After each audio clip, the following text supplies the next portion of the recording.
Yay, episode 24, Battle of the Bards. Woo, noise, music. Going behind the TV to see if the birds are behind it. Oh, Shelly. The cat has decided to look behind the TV. Oh, jeez. Object permanence is hard. It is. But yeah, we are back. Twitch is streaming, so hi, people watching this on YouTube maybe someday. What's up, nerd? Welcome. We're doing nerd stuff.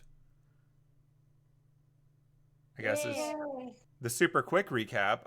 By this point in the night of the Arsène Lupin VII event, you've kind of played the fetch quest game and recovered and essentially redistributed all of the items to the people that are looking for them. I think you covered all the bases with the exception of you still need to get the coin for the crest to the Mages Association guy, Richard. And Johni still needs the fiddle, which apparently is going to go to the winner of a music duel, which is about to happen because we've hit 2 a.m. Other than that, you've done all the downstairs challenges with the exception of a card game.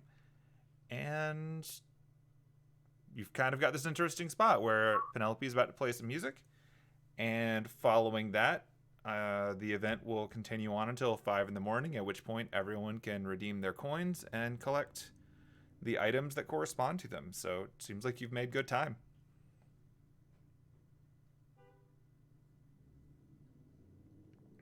Does that about sum up all the high points as far as I can recall? I think so, yeah. So I still have the runestone coin in my inventory, but I thought I gave it to... I think you have to just delete it. You can just delete it if you've given it. I feel like you did, but I don't remember.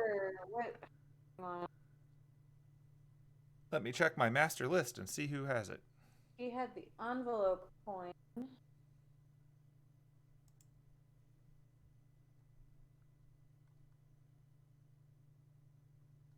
I've got the mirrors coin, the black card. Okay, I have in my list that you handed it off. Mm-hmm. So, do I need to give you an envelope coin item? I think so. Okay, I will do that. I have bag coin, black card coin.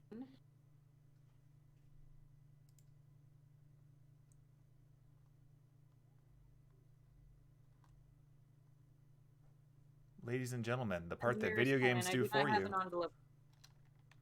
Okay.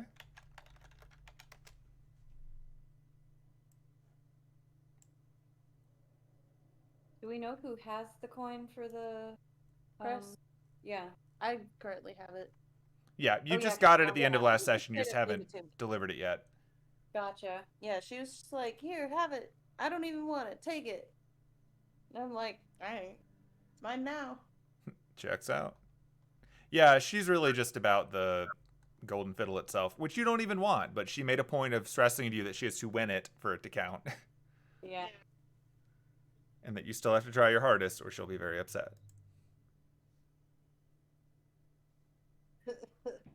Damn it. Oh, man.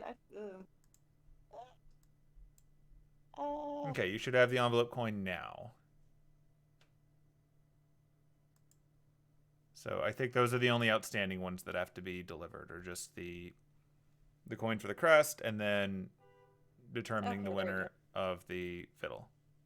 Man, it would help if I could put this in alphabetical order, or if it would add it to the bottom, but no, it just randomly puts it... Oh, I apparently have 3 envelope coins. Okay, so you did have it before, guy, because it's just going to drop them in when I drop it in.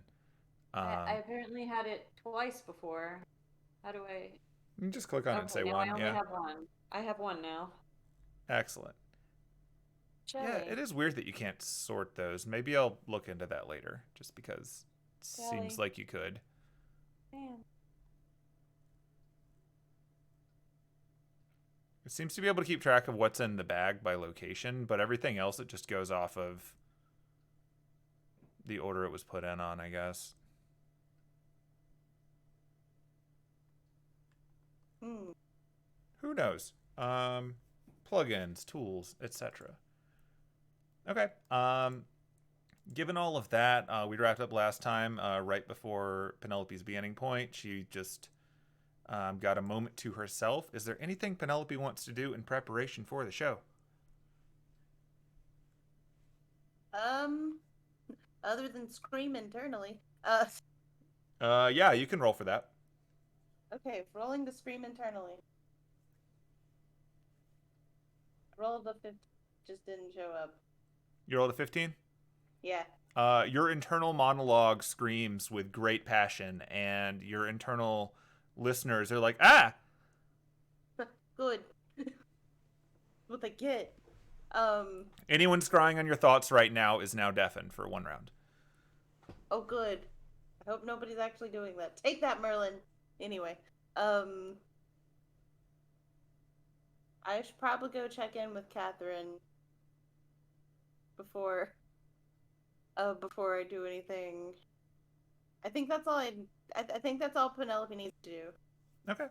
Go check in with Catherine and be like, "Hey, guy, lights, robots." Wait, did I already do that? I feel like I already did that.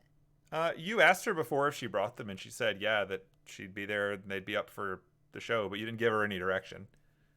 Okay, I'm gonna go do that. Okay. But I'm gonna try and do that. Okay, there we go. Oh, no, I'm moving the map. Now I'm moving, nope. Okay, hold on. Is it not letting you open the door? Oh, there it goes. Hooray. It's like, oh no, Jameson's blocked me in. Ah, fuck. Betrayal. He's with the other one. No! Jog over there. Apparently step on her. Oh. Ah!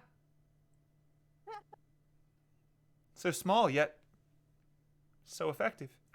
Ah! My bad. Sometimes I just don't look where I'm stepping, you know, it happens. Yeah. So before we start this really quick, can we talk about the Roombas? Oh, yeah, the flying devices that are going to be providing lighting for your show. Yeah. Yep, they're up on the stage. You just can't see them right now. Okay. So, can you just have them cut on at the beginning, or like go visible at the beginning of like the first song for a little bit of a punch? And then they can just do like rainbow lights throughout the whole thing. Sure. Do you want them to stay on the stage with you, or do you want them to float around the room? Floating around the room would be really cool. Okay. Yeah. And if they want to do like alternating cutting on and off, or cutting the lights on and off with the beats of the song, that would also be really cool. Shouldn't be too hard. Just give me a second. And she pulls out what looks kind of like a giant phone to you. Like, you've seen what would later become commonly known as tablets before. Mm-hmm. This is more Atlas brand, so like it's a little bit bigger and bulkier, and the back of it is a bunch of weird light up Tron lines for no discernible reason to you. But on the front end, there's a display that she's touching, and it's doing stuff. Ooh, that's really cool. Magnanimous, sitting next to her, is looking down at this, and he seems to be very confused, but he's not saying anything. This whole world of mage stuff is weird and foreign to him, and this looks suspiciously like technology, which he's yet to see combine with magecraft, so. Yeah. World of stuff. Nora is just sort of watching all of this off and like shrugging, and Derek, you're pretty confident, is just staring at Lupin right past you, like he's waiting for Lupin to pounce or something. Oh. All right, cool. Sure, that shouldn't be a problem. Yeah. All right, sweet. Do me a perception check while she's showing you the screen. Perception.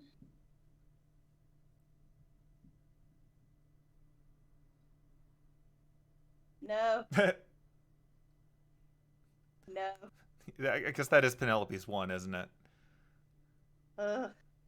Yeah, I mean, there's a bunch of stuff going on there. It looks pretty busy. It's not the most user-friendly interface. Like, you're used to seeing cool hacker screen stuff, but this looks way more rudimentary, so you can't really piece together too much of it just from a quick glance. Gotcha. Ooh. But she seems to know what she's doing, so. Cool. Well, do you have any questions for me before I leave? Not particularly. So just so you'll know, I've set it up a little bit. I coordinated this with your manager. The lights are gonna dim when the show starts. So most of the lighting is going to be focused on the stage and then anything that I provide. You should be fine up on the stage, but given the nature of the people around here, might be a good idea just to keep an eye out in general because it'll be darker and everyone is here. Watch out for pickpockets. You're probably fine on the stage, but just in case. Yeah, that's a good point. Okay, thanks for the heads up. She gives you a thumbs up. Yay! Thumbs up back. Alright. Okay. I apparently just don't know how to click on. Alright, I don't know where I actually need to go.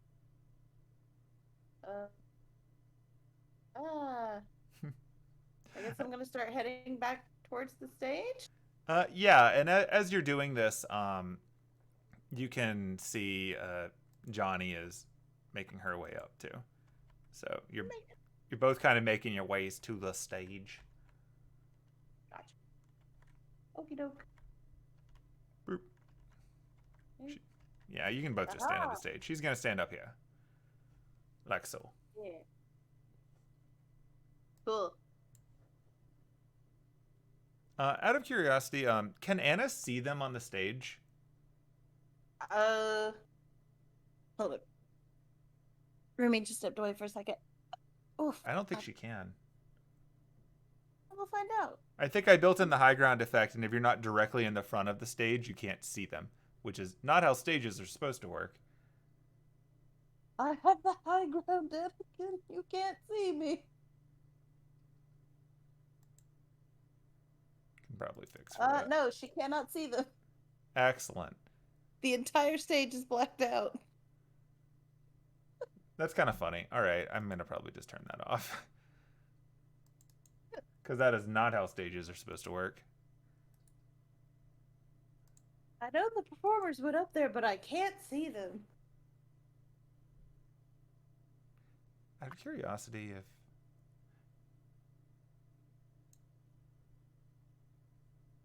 Okay, so now I can see both of you on the Merlin screen, which should mean Annis can see you. Yes. Yes. Excellent. That's what happens when I get too uppity with my new technology. Yep. Cool. All right, so you're both up How on... dare you? Hmm? What? Everybody okay? Yeah. Okay. I was going to see if Annis wanted to do anything before the show starts. Yeah. No, I'm good. Okay. In that case, with both of you up on the stage, No. Arsène Lupin is going to walk back out again. He's already out here, so really he's just going to clear his throat in such a manner that all the murmuring in the room goes away. The weird acoustics of this building again showing off that while the sound is absolutely perfect from the stage, it seems to actually lessen the sound in the areas away from the stage as well. So that's always a fun thing to see. Woo. So Lupin steps up on the stage himself, just on the edge. He's actually kind of teetering over it, halfway. He seems to be pretty comfortable, just almost floating there. But he is on it. And Lupin calls out over to the crowd. Oh, good. Everyone made it back. Excellent. I can see everyone's here, as far as I can tell. It would have been a real shame if any of you would lose your coins just from being tardy, so wonderful.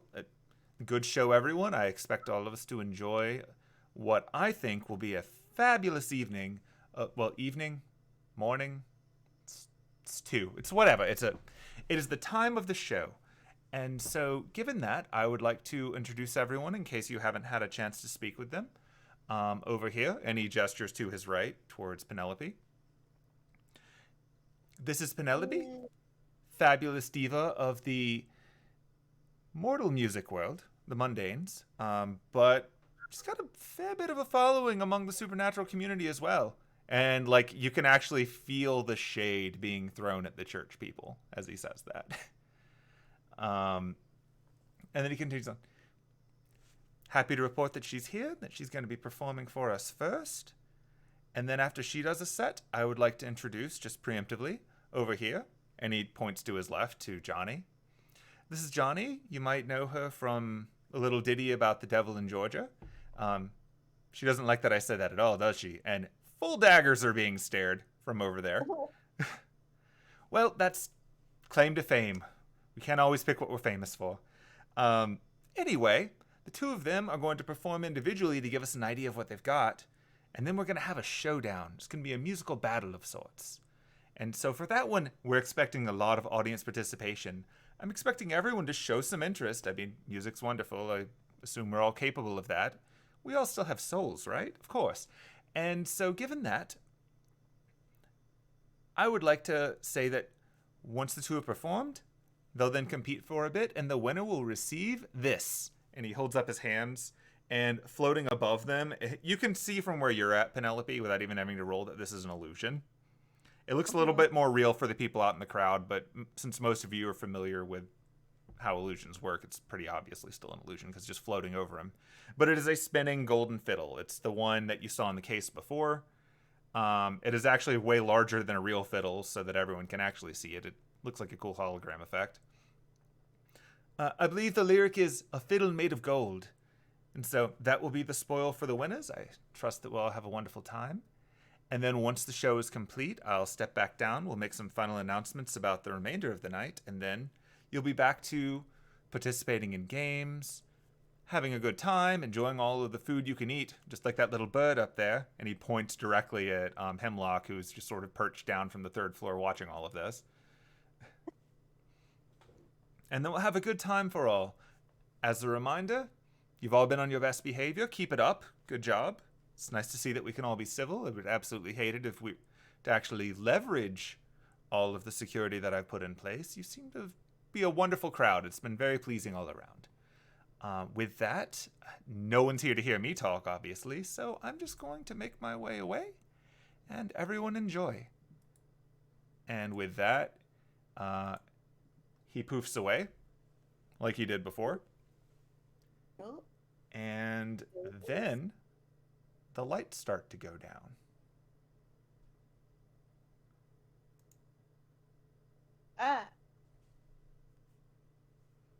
Yep, so the lights are dimmed except around the stage. And due to the way that dynamic lighting works, anyone who's in the dark is harder to see.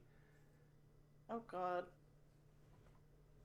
Though I will note that from Anis's perspective, and tell me if you can't see this or not, since you have dark vision, you should still be able to see people. Is that the case?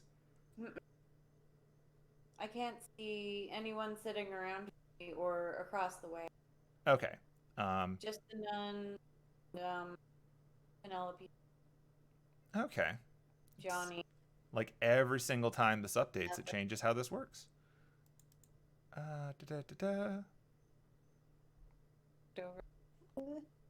Let's open up Anis.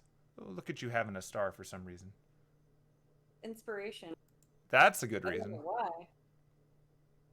I don't remember being inspired. Apparently you were, so that's always cool.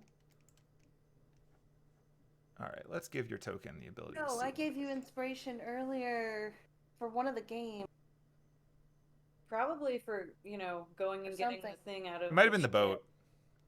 Yeah, because I remember the whole conversation about, oh, you're a boss ass bitch. Yeah. And Nora was like, is that a bad thing or a good thing? And the answer is, it's fine. Don't worry about it. All right, token vision. Dark vision, there you go. Alright, how does it... Oh, Can you see all the people now? I can see people. Excellent. But stuff is still grayed out except for the stage, which is red. Yep, everything that you can see with dark vision is in black and white. Cool. Everything that you can see with real lighting is still in color. So, there you go. I think that was a victim of me moving your token one too many times and losing that trait, but now you got it back. It was a complication of the void. Quite possibly. I think I had to turn off a lot of things to make it possible for you to go through that maze, and that might have been one of them. But there you are. So yeah, cool. So you've got some of that going on, and with that, Lupin has poofed away. Since it was announced that Penelope was up first, Johni is going to step back off and behind the stage. Bye. See you later, Johni. Okay. Okay. All right. Now, out of curiosity, can Penelope see the audience? The only people I can see are Catherine and that Okay. one nun. That is I can't functioning see as shit correct. otherwise. Yeah. Got it. Yep. That is correct. It is a dark room. At least for the moment. Okay. Cool. So she's gonna step center stage and she's gonna cast dancing lights. Okay. What color would you like your lights to be? Let's go with purple to match her outfit. Yeah. There, I clicked. Okay. Oh, now I can see more people. Yeah. That's programmed in this time. I've learned things. Things are purple now. Yep. So essentially the lighting that comes from the stage lights is immediately around you, so that's in its real color. But now there's actually a purple hue that's going outside of your area and expanding further. Cool. In fact, I'm going to expand the range of that because of the fact that dancing lights is more flexible. So let's give you...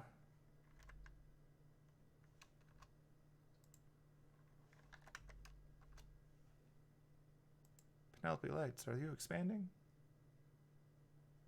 Who knows? I can't tell. Things just look... Oh, now I can't see people again. Yeah.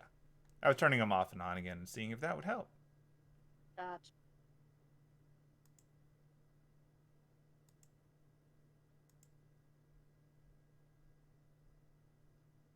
Okay. Well, things are purple again. They are purple.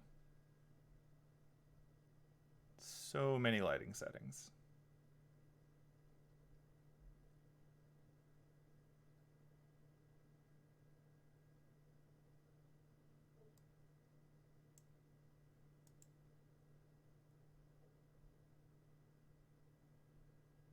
Oh, I think I can see why. It's due to the actual lines from the contours of the room. That's funny. It's actually factoring those in.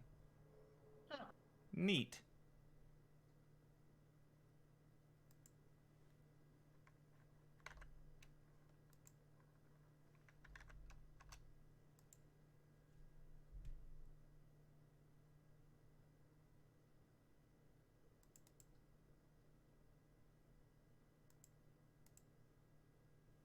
Okay, well, you got a little bit of purple on you. So, Yay, purple. all right, so yeah, the lights are dancing around you. And kind of like it's an anticipation for when you're going to start playing. You can feel the music, your bardic arcana is already flowing through the lights. Like they're sort of pulsing a little bit to set up a beat for you in the background. Because again, you play music to make your magic work, so it's already starting and setting up for you without you even having to consciously do it. Okay. Cool. I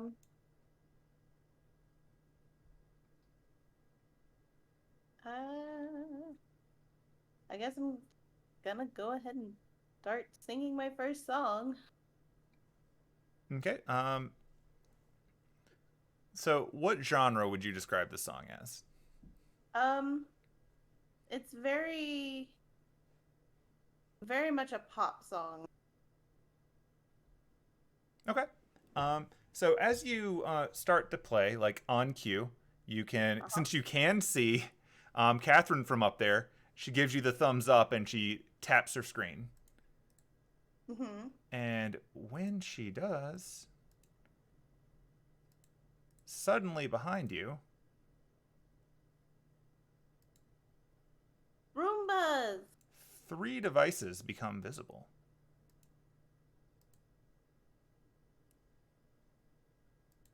One on each side of you, and these 3 devices, they're cylinders. They're very black. They kind of have that piano black quality to them, with like a little bit of a shine on them. But Right. also, they're different colors. So one of them has blue lines on it. One of them has red lines on it, and one of them has green lines on it. And as you start to play, they appear. It's just like previously they were invisible. They start to appear, and each one has its own glow. And with that, the lights start to pick up. Whoa! Shit. That's cool. So as you start, they start to float out into the room.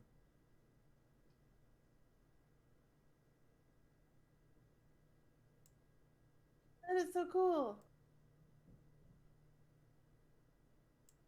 So the red one is just going ham. Yeah. I mean, what is that doing now? Holy cow. Yeah, so if you recall before, she told you she brought 4.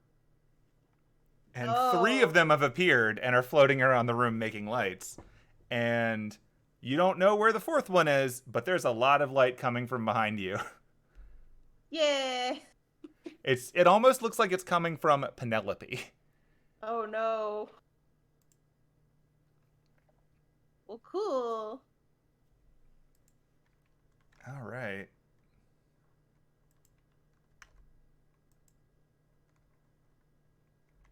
But yeah, so I'm gonna start singing the first song. I haven't pulled out the viola yet.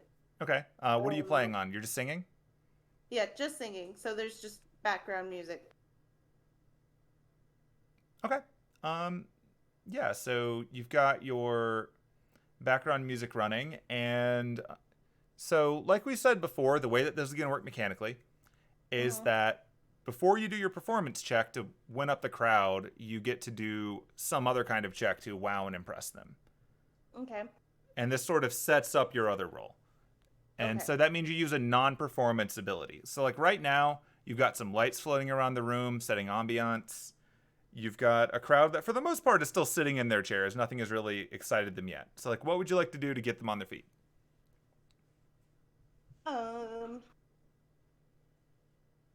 I'm gonna start dancing a little bit. Okay. Yeah. So for your dancing, would you like to do like some cool acrobatic stuff, or what skill would you like to use for dancing? Yeah, let's do acrobatic.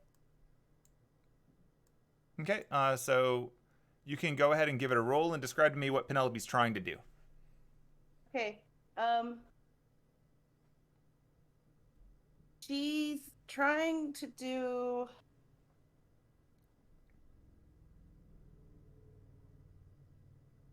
maybe this isn't acrobatic. Because, like, she's just going to start off with some, basic dance moves.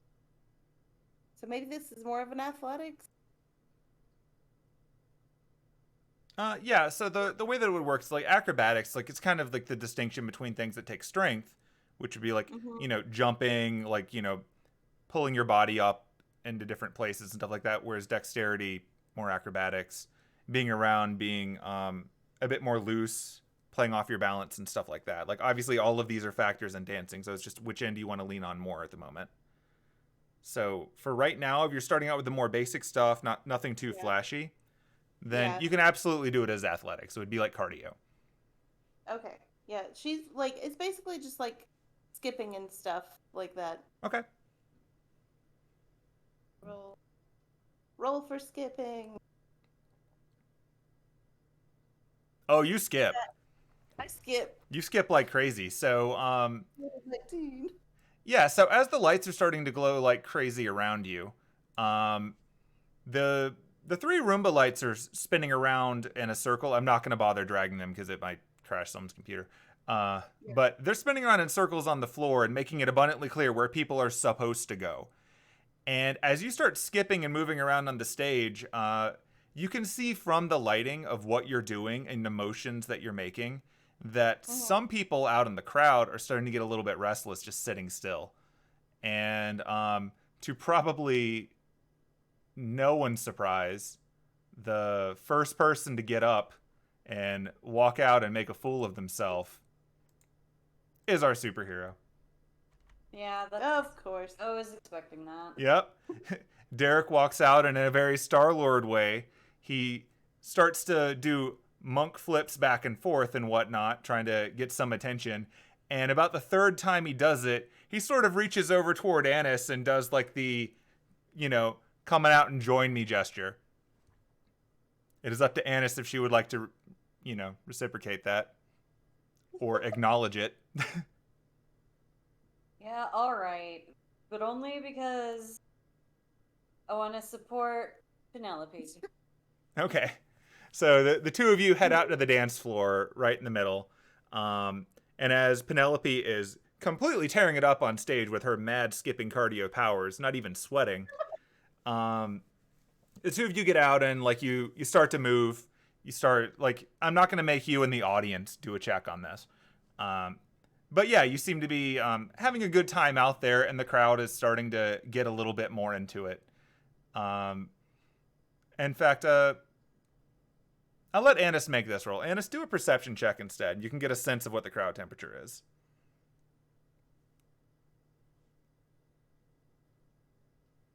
Okay, so so there's a lot of noise and distractions going on, obviously. But looking around, you can see Jameson's, nodding his head with the music, and he's having a good time there. The magician, Magnanimous, is just sort of looking back and forth at all of the spectacle. He doesn't really know what's going on or why, but he's having a great time. He's not actually getting up yet, but he's there. Nora is low-key cheering you on. Specifically Annis, low-key cheering Annis on for dancing. So that's fun. And the Dragonborn guy, who for the bulk of the early part of this has been talking back and forth with Crosby, is now looking out at the crowd and he's going clapping with inane Muppet noises. The rest of the people here don't know what to make of this because this isn't really a thing they're used to seeing in mage functions. Of note, Derek's butler Edmund is taking a drink. He finally doesn't have Derek right next to him, and he's just taking a drink. And at the same time, Fidon, the half-elf that is also taking a drink. The two seem to be commiserating over their servitude to mages. But yeah, other than that, everyone seems to be pretty chill for the moment, but it's starting. So you've got some people up now, Penelope, so you can go ahead and make a performance check and add 2. So add 2 on top of... On top of everything else, yeah. Because you've got 2 people on the dance floor. 24. Nice, okay. Sweet. All right, so you've done yours. It's going over pretty well. You feel pretty confident about it. About the end of this song, you see Johni walking up for her turn on the stage. And she's going to, wait for you to finish up your part. Do you want to do anything big and flashy for the end of this one? Because this is kind of your warm-up. So when the song ends, I didn't communicate this, so never mind. Yeah, so when the song ends, I actually want to introduce Johni. Okay, go for it. Okay. Hi everyone. If you didn't know me already, hello, I'm Penelope. Thanks for not falling asleep during my song. And here comes Johni. Please give Johni the stage. All right, I'm gonna run off the stage now. Okay. Yeah, the commissariat, the tiny golf claps are coming from the more stuffy mages in the audience. She's not getting any clapping from the church people, which isn't too shocking. Didn't clap for you either. The Dragonborn guy is still clapping. Like, he seems to be super hyped about this. And Derek is just sort of continuing to stand there and just sort of nod his head up and down like an anime kid at a rave, because he doesn't know what to do between the songs. As you do. And so you can notice this a little easier than the other people can, Penelope. When you stepped off the stage, like, the big over-the-top pulsing light stayed where it was, but you can actually see from the weird shadows under it that it doesn't seem like this is like the Roomba lights where it's coming from above. Like, it's not a floating source. It's actually coming from down here. And you can piece together that it's actually Johni who's making the lighting happen. Oh. Which might also be why it's bright and overpowering. Neat. Which is also impressive, because to your knowledge, she hasn't used any Magecraft yet. Yeah. So, cool. She walks up and she pulls out her fiddle, which she's been carrying. Good morning, evening, whatever Waffle House time it is, y'all. Right now, I'm happy to be here, I suppose. I'm going to play you a little bit of music from where I come from, and I think you're all going to enjoy it. Don't be shy, everybody get on up. This is a dancing song, so I expect a little bit of that out of you. And she proceeds to start playing herself. And to credit, she's playing a very traditional fiddle song right now. This isn't like a cutting it rock and roll type fiddle thing like you might be more accustomed to actually getting popular with bigger audiences. This is more traditional folksy fiddle. But as she gets going on it, Jameson actually starts clapping, like, with the beat, to try to get the crowd a little more into it. And the Dragonborn, on noticing that this is apparently what people do, slows down his fervent clapping to sort of match with it. And then with the clapping going,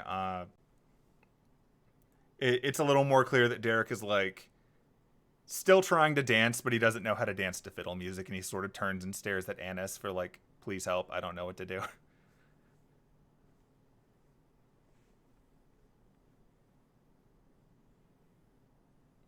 Yeah, Ennis doesn't know what to do either, so she just starts kind of clapping along with it too. Okay, so you're just gonna do the stand and clap from the floor?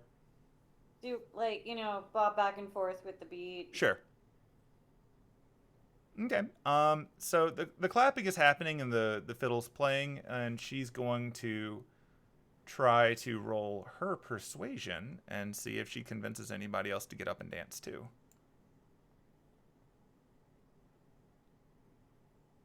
Okay, so she gets she managed to convince, not surprisingly, I guess, again, the Dragonborn guy, and upon seeing that this is a thing that you can do, is just stand and clap. He stands up and he walks over to the corner of the floor and starts clapping and, like, slapping his leg once in a while too to the beat, and seems to be into it, but no one else seems to really be getting up. So she's only added one person to it, so she only gets to add a +1 to this performance check. She didn't roll quite as amazingly as Penelope did, in that she rolled a very middle number, and Penelope is the boss of skipping. So amazing at skipping. Okay, so she rolls and she gets, where'd your character sheet go? Get up here. So many numbers.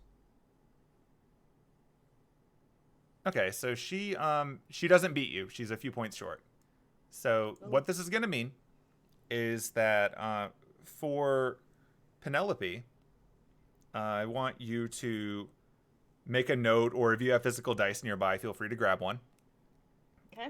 And what I want you to do is to take a D6 and just set it aside, because you won the first round. Okay. I'm gonna go grab my dice really quick. Go for it. We can do this for reals. I don't need them, but I'm going to.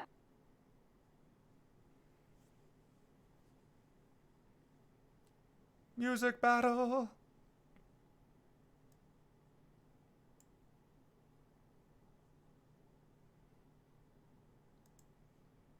This is exciting because now I can use my new dice. Hey, there you go. Hey. I actually got 2 set of new dice. Excellent, because you might need Not more. at all. But 1 set in the mail that's like, it looks like Neapolitan ice cream. Delicious. And then the set I got at the con is like this really pretty, like, teal and purple. I got dice Critical Role Kickstarter. Nice. They're purple. You're purple. And I also have the dice tray. Yeah, it's a little bit easier to tell now that you've backed away from it, but the whole area around Penelope is that purple. It's just that it's being drowned out by Johni's red. Oh, wow. There's a lot of red going on there. That girl does not hold back.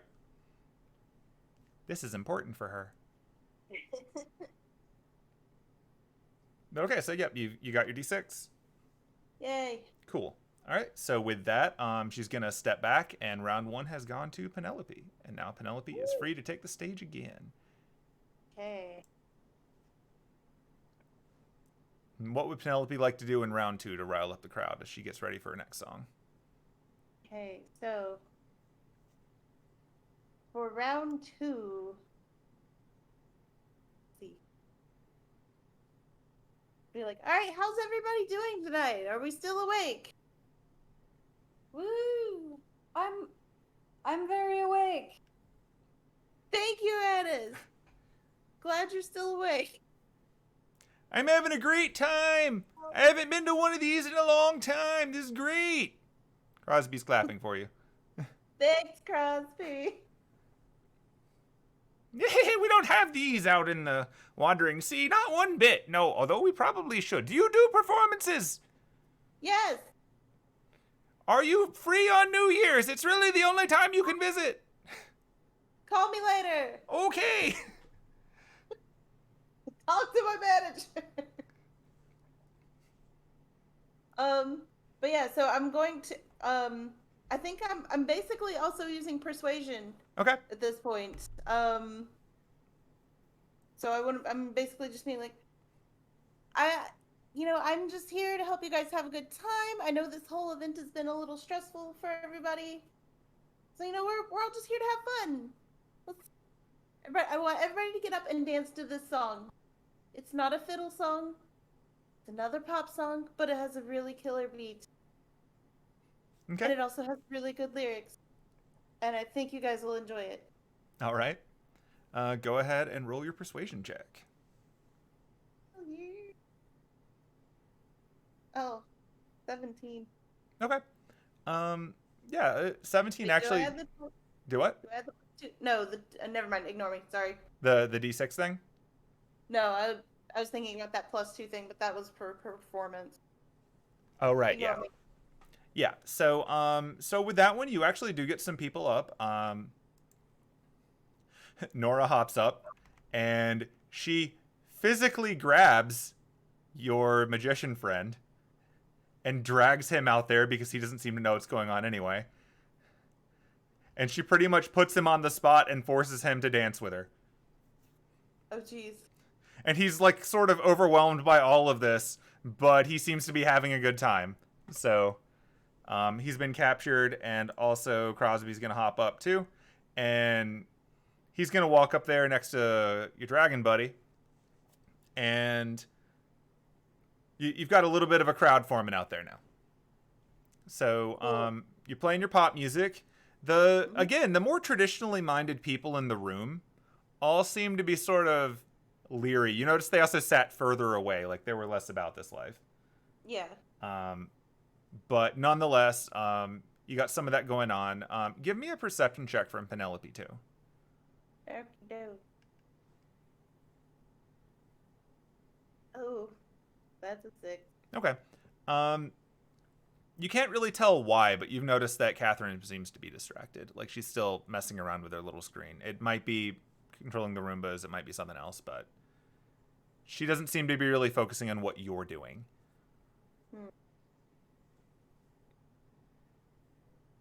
But okay, so yep, you are now free to make your performance check, and you get to add 6 to it because you've got 6 people on the dance floor. Okay. Uh, 4 plus 6, 30. Okay, 30. Nice. You can sort of see how the momentum builds round to round if you add more people. Yeah.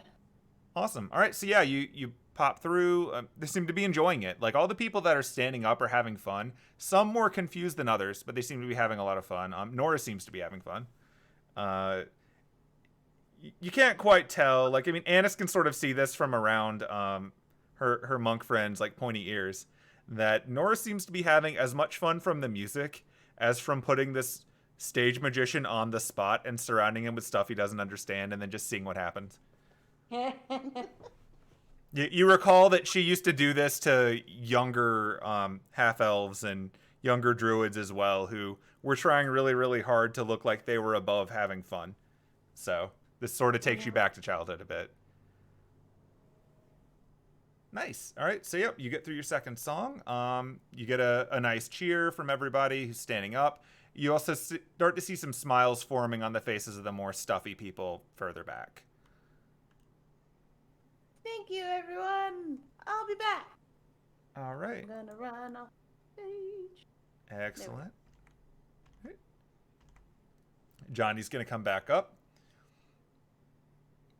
All right, everyone. It looks like everyone's starting to have fun. That's good. We're getting awake. I know it's late. I know we're all trying to stay on top of everything. I would just like to say that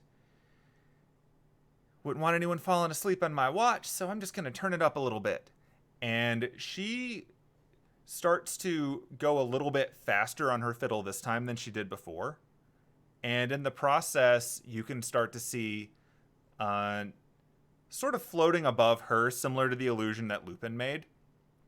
You can start to see illusions of small animals, small like woodland animals, squirrels, chipmunks, things like that, climbing alongside the walls and jumping out and dancing a little bit above the stage.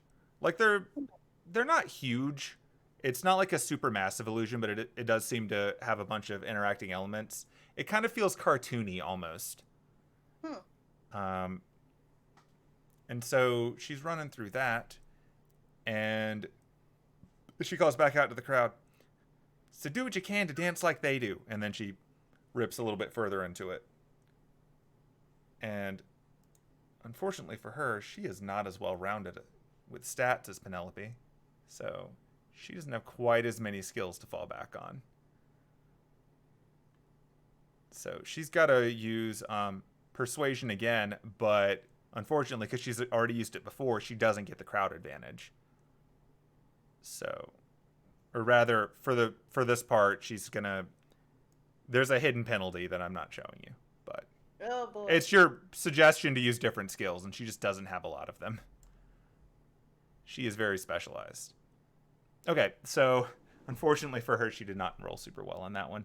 So while the animals are cute and flipping around, people seem to be more just staring at them than actually like dancing or singing along. And so the crowd is starting to slow down a little bit rather than speed up. She unfortunately rolled a 2. So, Oh no. oh well. So now she's going to get to her performance bonus. Because she didn't really build the crowd up as much, this is going to be a little bit harder for her. Let's see if she actually can survive that with a solid roll instead. She rolled a 3. Okay, so you definitely won this round. She's starting to lose the crowd. It's unfortunate. She's trying, but it's not quite working. Maybe this isn't a fiddle crowd after all. So Penelope gets a second D6. Woo. All right, and seeing that that's not working out, she's like, I'll get you yet. Just you wait.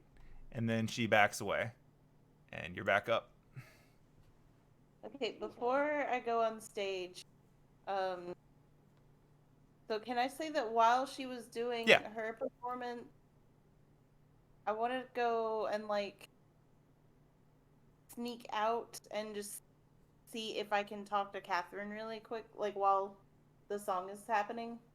Yeah, you can try. So as you sort of sneak over there while she's giving her overture and starting her illusions, you can see that Catherine is still putting a bunch of commands on her tablet, and the Roombas above are still dancing around in circles. They don't actually seem to be varying all that much. Mm-hmm. So take that as you will. Yeah. Oh, yes, Hey. Penelope, you're doing great up there. Yeah, is everything okay? Yeah, I think so. I'm trying to multitask a little bit. Not that you're not great, you're doing wonderfully. But just trying to keep an eye on whatever's not going on here. I noticed that someone was missing, and I'm just trying to find them with my extra one. Oh. Who's missing? Uh, One of those gruff guys that you were talking to downstairs, the one that you played pool with. I don't see him Oh. here. Oh. So I'm a little suspicious, and I'm just doing some reconnaissance. Okay, yeah, that's fair. I don't know, if you find anything out, I don't know, maybe give me a signal? Sure, if anything seems to be going south, I'll definitely let you know. I'm not too worried. I suspect he might not have felt the need to come up since he didn't have any coins. It's possible. Mhm. Like, he had nothing to lose by staying away and just getting more out of this time. But Right. I'm always nervous when everyone's supposed to be somewhere and someone's missing. Yeah, that's that is a little unsettling. Okay. But yeah, let me know if you find anything out. Yeah, she actually tilts the little screen a little bit closer towards you.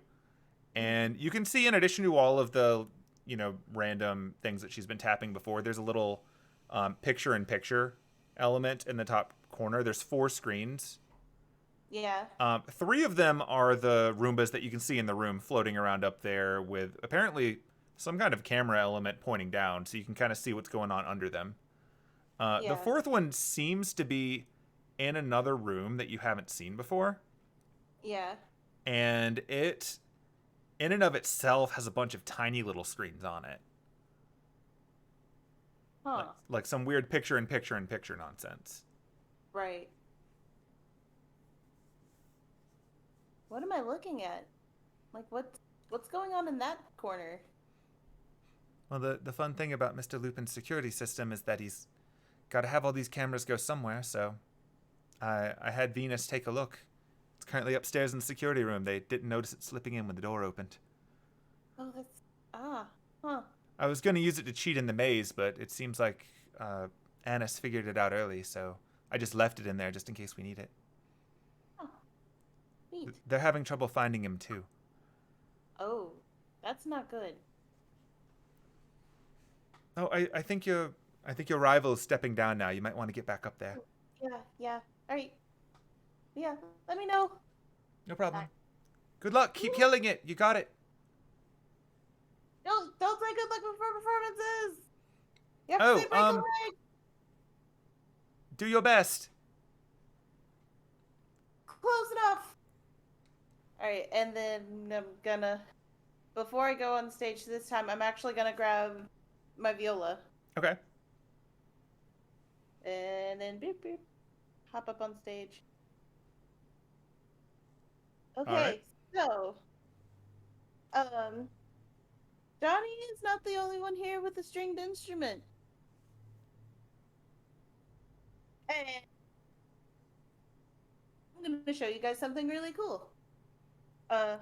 So her next song is basically, like, if you've ever heard Lindsey Sterling, where it's like the pop music but with the violin on it. Yeah. The next song is kind of like that. Okay. And then she is going to gonna scream. Nah. She is going to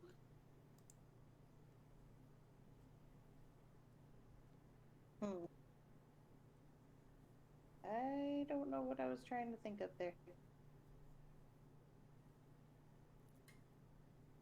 Okay, so she's going to try and teach everybody like a super quick, like a super easy dance. Okay. To do this song. Is this going to be like a call out line dance type thing? Like telling them what to do as you play along. Yes. Okay. I'm not sure what I would roll for that, to be honest. This is a different kind of persuasion because this is more about measuring like your ability to articulate what you need them to do rather than strictly asking them to do it for you. So you can do another persuasion roll for this one and it won't be with a penalty. The important thing is you're doing something different than you did before. Gotcha. Okay.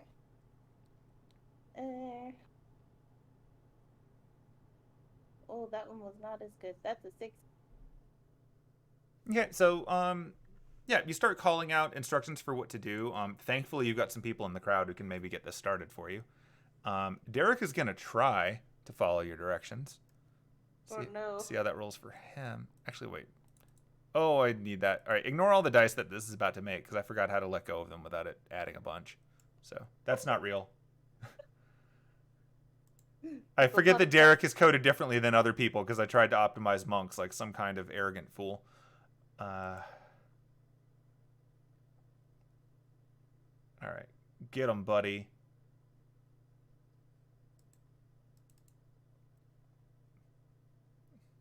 Okay, so just check 5, 10, 15. What is the range on your ability to let people reroll a 1? Good question. Let me find out. Oh God, where is it? I don't remember if it was 30 or 60.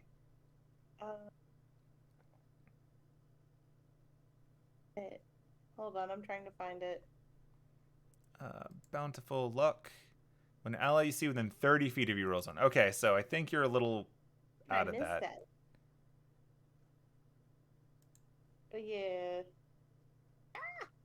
Okay, so you don't have the ability to protect him. Thankfully, this is about his embarrassment and not yours.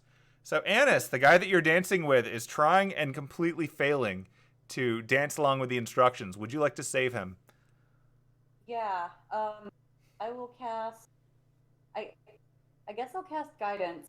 I'll just be like, here, follow along with what I'm doing, and I'll just like pat him on the shoulder and cast guidance. Okay, so for guidance, he adds a D4 or something, right?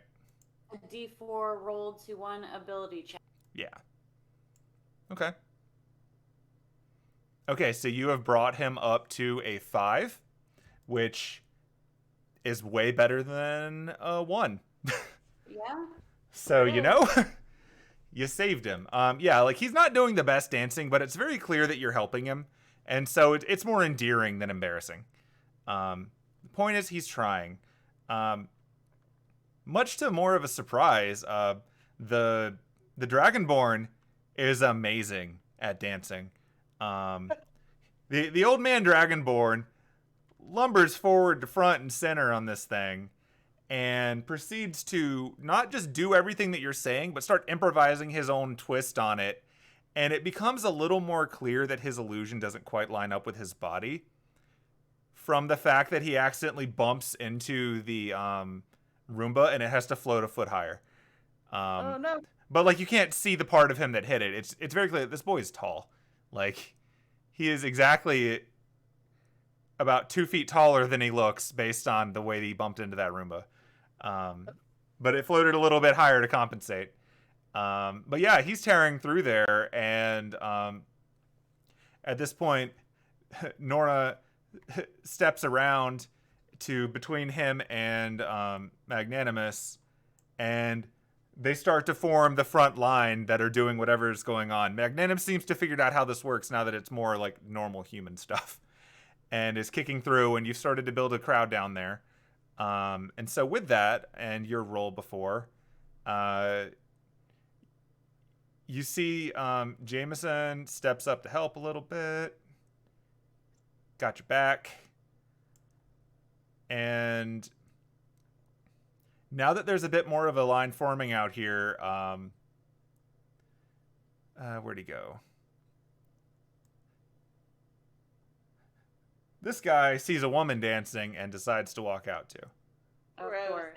He doesn't say anything and he doesn't get too close, but he is at least out and trying to get a little bit of attention for himself while showing off his amazing dancing abilities. We need to turn this into a mosh pit. Does he have them? He rolls a natural 1. So I'm not helping him. Nope. Do Nope. I need to roll He athletics? he tries so hard to impress people by walking out and does the twirl and disco point thing. But in the process, it becomes abundantly clear that he is not actually very coordinated.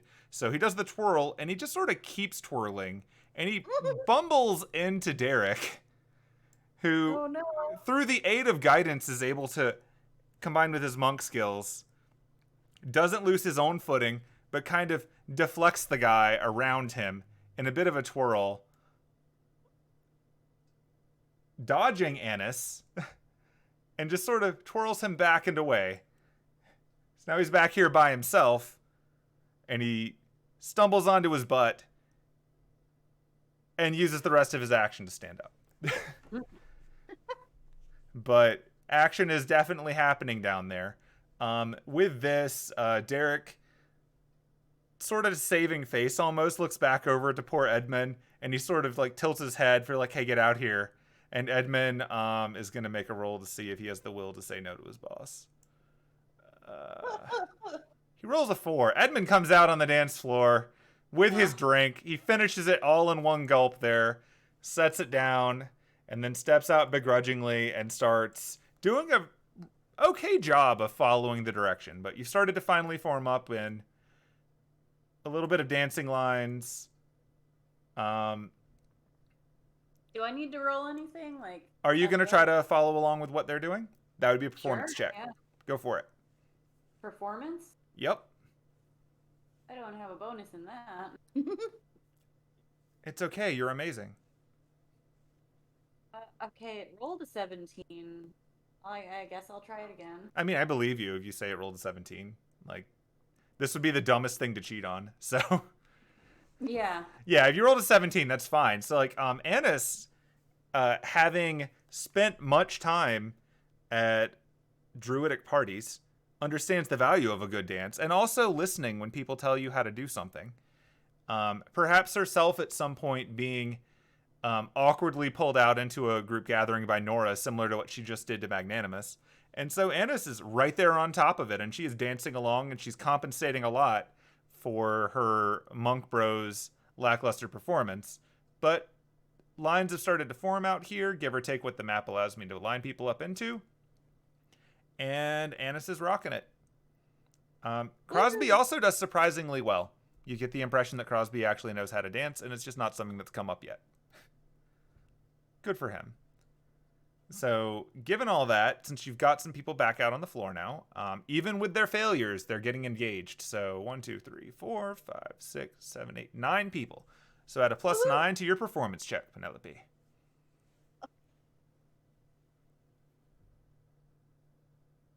Oh, good. All right, so you're at 24. 24. That's still a good number. Yeah. All right, so yeah, you've got them up. They're active now. Yay. You have Hey. performed. Yeah. And I guess I'm done with that song. All right. Johni's going to walk back up. And as she's walking back up, she's already playing the fiddle. She's not even waiting to come up there. She's actually trying to hijack the tempo of the song that you were just playing. Ah. And keep it going. But in the process, like, you know, you were Lizzie Serling it. She's doing that with her fiddle. But as she's doing it, she's dancing around a little bit in a circle. And she's got her illusions of animals from above, which weren't really paying off well before. She has them coming down around her, and now they're dancing along too. And they're clapping their little paws together with the clapping of the crowd. And she's trying really, really hard to pick this up. She's not talking this time. She's sort of realized that talking is not her thing today.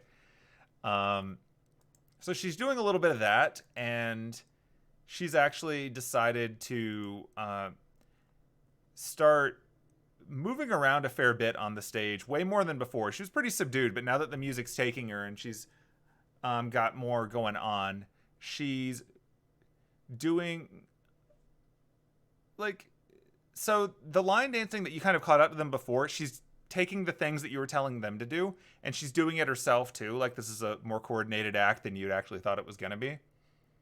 But she's trying to add some flourish to it with a little more exaggerated jumping to the left and to the right. And then she's going to attempt now to really show off a little bit with a gymnastic move. Let's see if it works. She does it. She pulls it off. So in the midst of one of her spins and twirls as she's playing her music, she actually manages to secure a backflip right there on the stage. It's a full flip from standing. It's really impressive. And the crowd starts to cheer like, yeah, that's pretty great. The other half elf in the audience on Fidan walks out and he's actually impressed. Like, it seems like the athletics is the way you get his attention.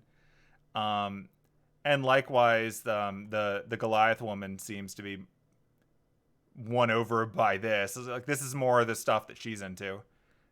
Showing up. They're not doing the call outs because, like, you're not calling out the things to do anymore. They're just kind of looking at what everyone else is doing, but they're standing up and they're cheering.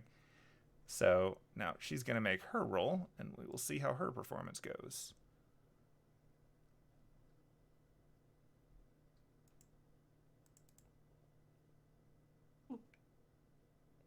Okay, so this time she does one-up you. Because, yeah, she hit a 19 on her roll. So Shit. With the crowd size, it goes in her direction, so she's going to get her D6 for this round. So the score so far, though, is still 2 for Penelope, 1 for Johni. Ooh. And with that, she's learned not to talk. She's learned that talking is not what works for her with this crowd. And she's just going to play her music back off the stage and do her own little flip down the stairs. And land safely. You are back up. Okay, so Penelope is still playing the viola for this round. But, so she's going to get up on the... Come on. Oh my god, there she gets up on the stage. She's already playing as she comes up on the stage. Okay. And then she's going to attempt to do a flip off of the stage and land on her feet while still playing. Okay. I don't know if this will work, but we'll find out. Rock that acrobatics check. Hell yeah. Oh no. That's a no. Oh. That's an 8. Oh, yeah, that one's a bit unfortunate. So, Penelope, as mentioned, she starts playing it up. Like, there's a bit of a nodding. Like, everyone's clapping along. The small animals that are playing on the stage get out of the way so that she's got room to do this. And Penelope makes an attempt at doing a flip forward off the stage. But unfortunately for Penelope, she manages to misjudge the height of the stage. Maybe it's all the lighting. Maybe it's just the fact that she doesn't normally perform like this. So it doesn't quite work. She sort of hits the ground and she sort of goes into more of a roll. It wasn't really the plan. So that interrupts your playing, but like you don't hurt yourself. So like the viola kind of stops for a second and then you find yourself still off the stage, but now among the people. You are free to try to pick up the music again from here. I'm gonna attempt to pick up the music again. Okay.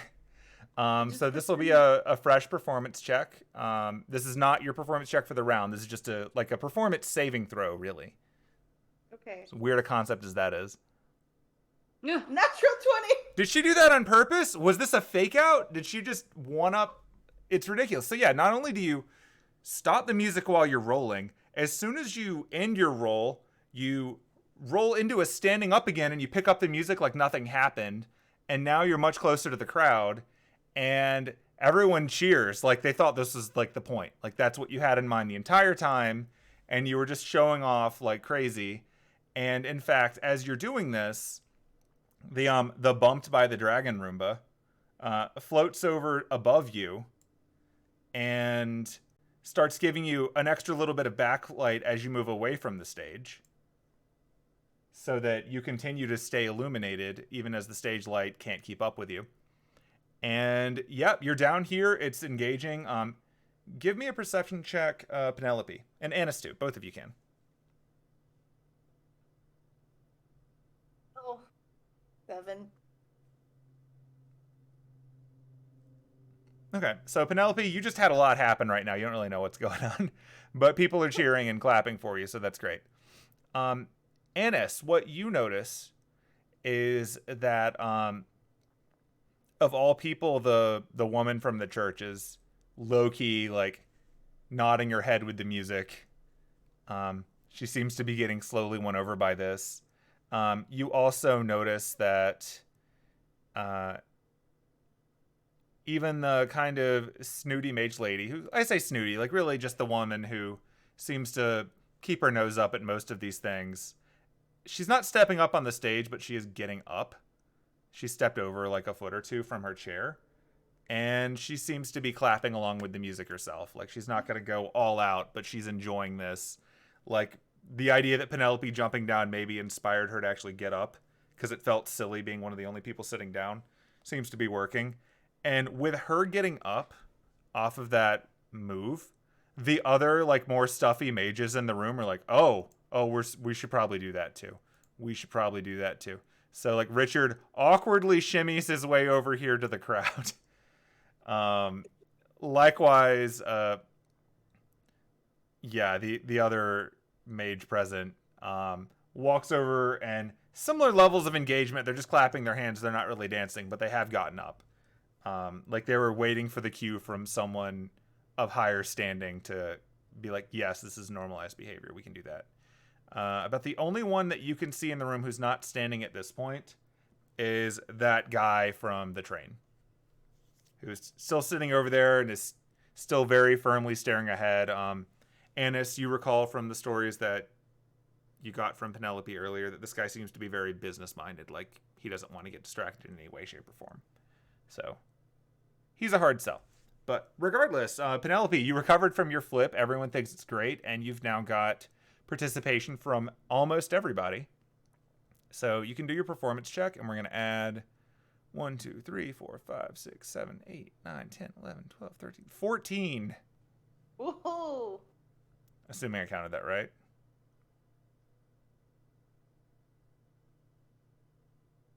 So that's 36.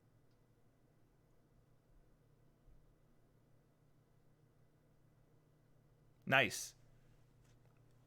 Yep, you've got 14. I was trying to make sure I didn't forget anybody. Yeah. Cool. All right, well, that's going to be hard to beat. Are you going to stay down here, or are you going to step aside for when Johni comes up? I'm going to step aside, and I'm actually going to head back behind the staging. Okay. Are you going to keep playing as you go back? Yes. Okay, so the music is continuous. She's going to step up, having now seen you one-up her at her game. As far as Penelope can tell, no one noticed she messed up. They just seemed to think that was part of the show. Phew. Nailed it. Okay, so at this point, Johni comes back up on the stage again, just keeping the music going, keeping it playing. All of her small animal menagerie are continuing to play along. They're all doing little, like, small animal flips off the stage and then scurrying back up and doing it again, too. Like, that's the thing now. So that's cute. And Johni is now going to have those little animals eventually fade away as a much bigger illusion starts to pop up above her. And the one that's happening now is actually floating behind her on the stage. And let me go ahead and get that.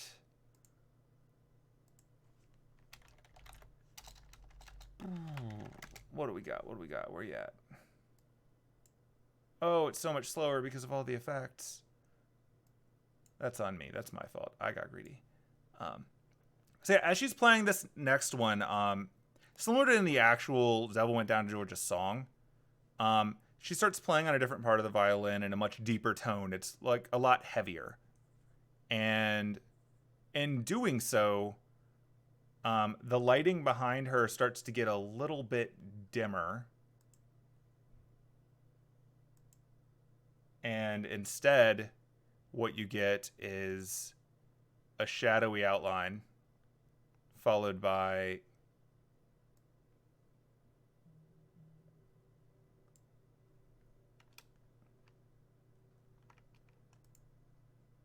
so many things. A big illusion of a dragon appearing on the stage. And this dragon sort of looms up and around and doesn't seem to want to rotate anymore because it's rude. There it is.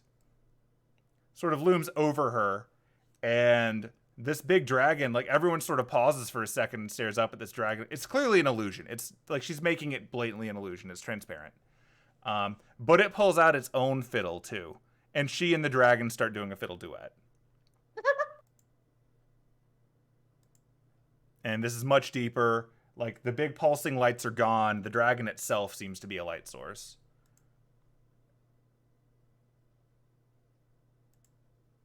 In fact, let's actually give the dragon its light source. I believe in it.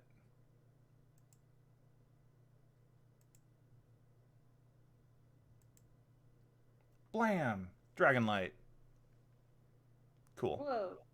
That's a really bright dragon, actually. As they do. But yeah, so she's got her dragon doing that. And so now she's going to do her check with that. And this is, oddly enough, going to be... Whoop. Roll it, roll it, roll it. Ah, she cannot win. Poor girl keeps rolling 3s. Oh, no. Okay, well, her dragon is really big and impressive, and it's playing its music along. But in the process of this big dragon, everyone seems more distracted by the dragon than really paying attention to her stuff. Like, they're not sitting down, but she's not winning over the one person she still has to win over, and everyone else is sort of like, huh, that's cute. So she doesn't get a huge bonus on her actual performance check.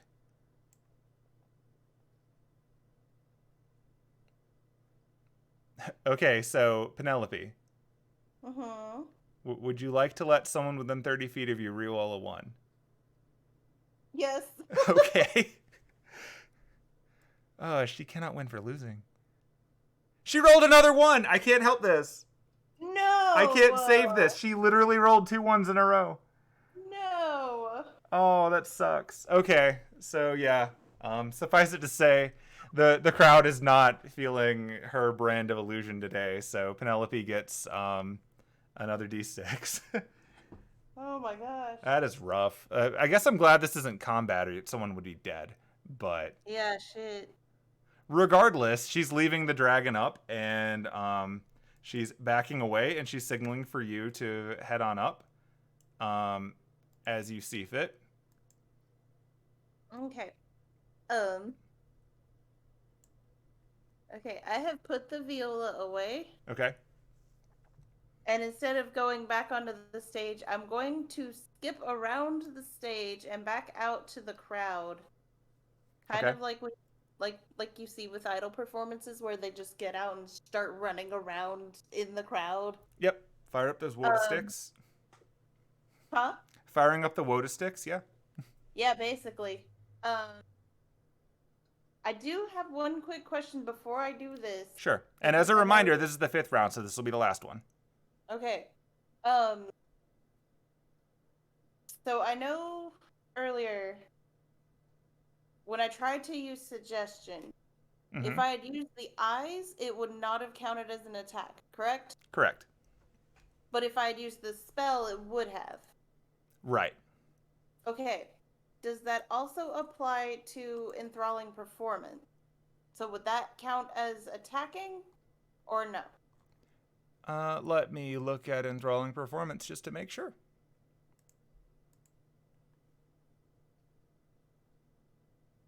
Because you have been performing for at least 1 minute, so you fulfilled that requirement. Right.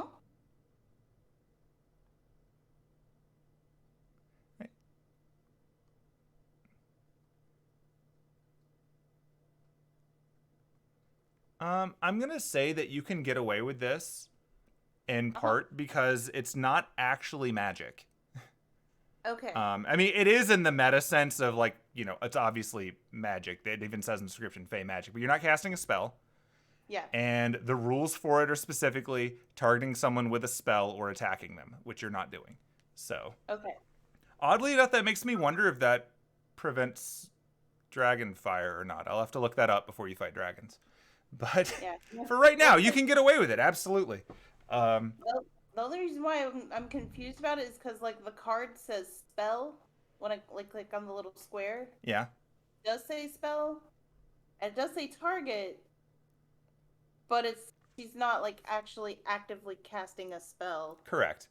Yeah, the way that Enthralling Performance works is they have to make a save, but it's like choose a number of them and they make a save. It's not the specifics of a spell which has a target. And it's silly and it's like oddly like Magic the Gathering logic, but that's kind of how it works. Which is why I say that when it comes to other supernatural abilities, I'm going to have to look up how that works with pacifism in the future. But I think this one's fine. And honestly, this is on flavor for a Fey Bard giving a performance to a giant crowd of people, so I'm fine with it regardless. Okay, cool. So, yep, you have to pick a number of humanoids within 60 feet of you who watched you and listened to all of it, up to equal to your charisma modifier. So, within 60 feet of you. So. Okay. So the way I want to do this is I want to skip. I'm basically skipping around the dance floor area. Okay. Shit. Okay. Can't see where this guy is. Fuck. Never mind. Oh, because of the dark effect? Yeah. As you're skipping around, the Roomba that was floating above you before will follow you. Okay. So as you're skipping around, this one will float over here, and you can see everybody as you go. Okay. Because like that one was specifically coded to follow you. I just wasn't dragging it because it's processing power. Gotcha. So you have your pick of the litter up to your charisma bonus of all of the people that you can see down here. Okay. So basically everybody's within that 60 feet? Yes. Okay. So I'm going to choose Dude Butt who's still sitting down. Okay. Her name Lucretia, I think her name was? Yep. Yeah. And fudge, I don't remember his name off the top of my head right now, but Glasses McCarran Face. Sure. Reginald. Yeah. That's definitely his name now, is Glasses McCarran Face. Yep.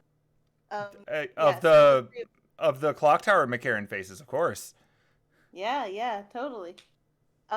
Yeah, so the three of them need to make wisdom saving throws. Okay. All right. Should be interesting.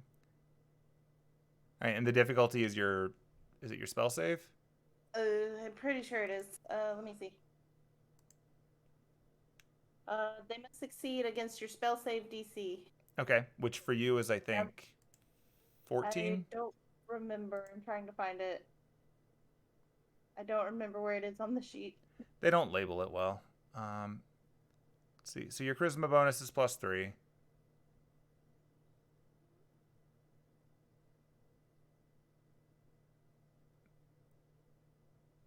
Yeah, I don't even see it on here. What is it again? Spell save? Spell save, yeah. I think spell save is 8 plus your proficiency plus your spell casting thing. 8 plus proficiency bonus, cast ability score modifier. Okay, so you're level 4, which means your proficiency bonus is 2. So that's 8, so that's 10. So this plus, would be 13 then? Yeah, because it's the... Wait, well... Because your spell casting is charisma. Yeah, okay, so 3. So 13 is... Yeah, they Okay. have to beat a 13.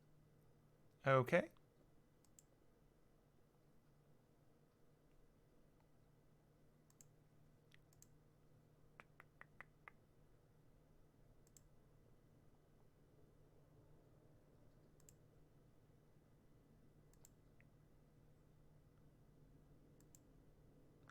There's one of them that I really wanted to work on just because it's the funniest.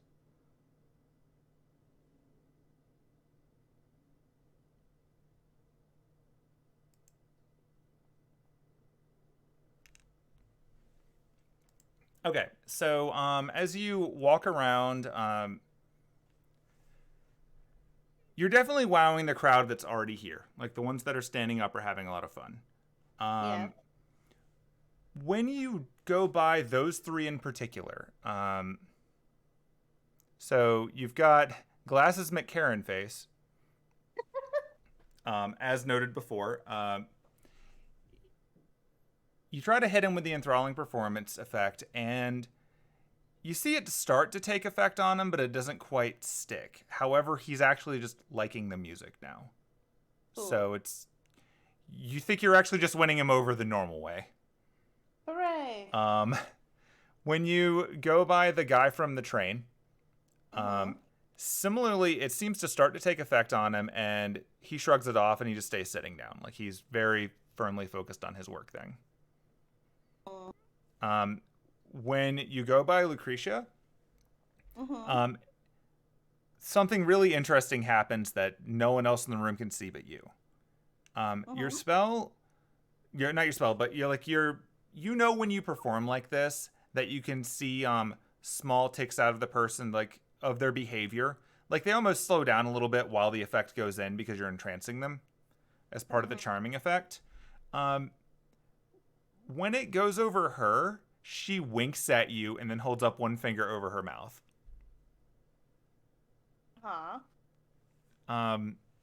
Which you've never seen happen before. Oh. That's weird. Yeah.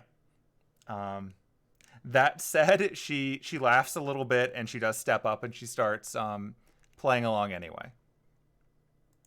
You can tell that you've not entranced her, but she seems to be entertained at the attempt and is participating anyway. Okay, but I will say one thing to that. Mm-hmm. It says it says if they succeed on their saving throw, they have no hint that you tried to charm it. Correct. Ah, that's weird. Okay. Yeah. Uncomfy. Yep. Anyway. Yeah, this is strange. This is actually standing out to you as being very unusual because you've never seen this outcome. It always either works and hits them, or it doesn't work and they give you no reaction whatsoever. Oh, jeez. Okay. Penelope is just gonna keep going. Yep. Keep sitting around because she's like, oh god, I don't have time to think about this right now. She winks back at her and then just keeps going. Yep. And then just whoop, whoop, whoop. Still singing. Yep. I mean, you've still got a crowd down here. And to credit, the woman from the church has finally given in and she's tapping her foot along with the music. Like she's still trying to look very stern, but she's doing a poor job of holding it together. And likewise, Catherine hops up and just sort of steps over to the stage as well. Or not the stage, the dance floor. She's set her tablet down on the chair from where she was sitting. And is just sort of like stepping away to give you like that last little bit of raise the roof support. Yeah. So, all right, you're down there. You can do your performance check with plus a bunch. I count 15, 16 with the church. So I think you're at plus 16. Good, because I just rolled this. Ugh. All right, so you're at 32. 32. 32 for your finale. And then when I'm done, I'm going to skip back behind the stage. Okay, as you're skipping your way up to the stage, you notice something else is occurring, and that thing that is occurring is as you're stepping up to go around the stage, the front of the stage actually flips out a red carpet to you, and steps appear in front of the stage to walk up the stage for one final bow. Okay, then I will... Oh, okay, apparently I got stuck. Hold on.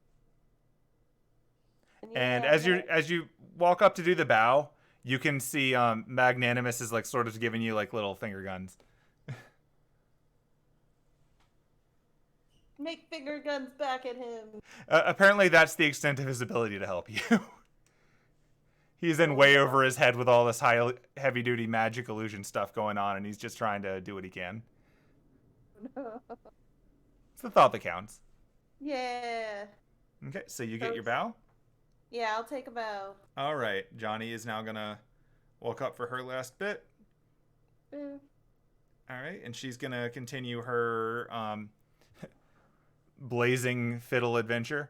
And as she's playing it here, she's picking up a lot of speed. And with the speed, you can all see this from the crowd as well. Give me a perception check, Penelope. Okay. Perception. Okay, you can't smell anything. Annis, give me a perception check. Okay.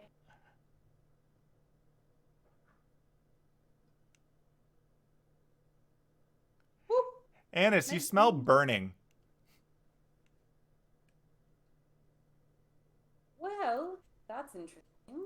And as Annis can see it from where she is, from the smell, as well as like vision, Johni is playing so fast on the fiddle that the fiddle itself that she's playing on is starting to smoke.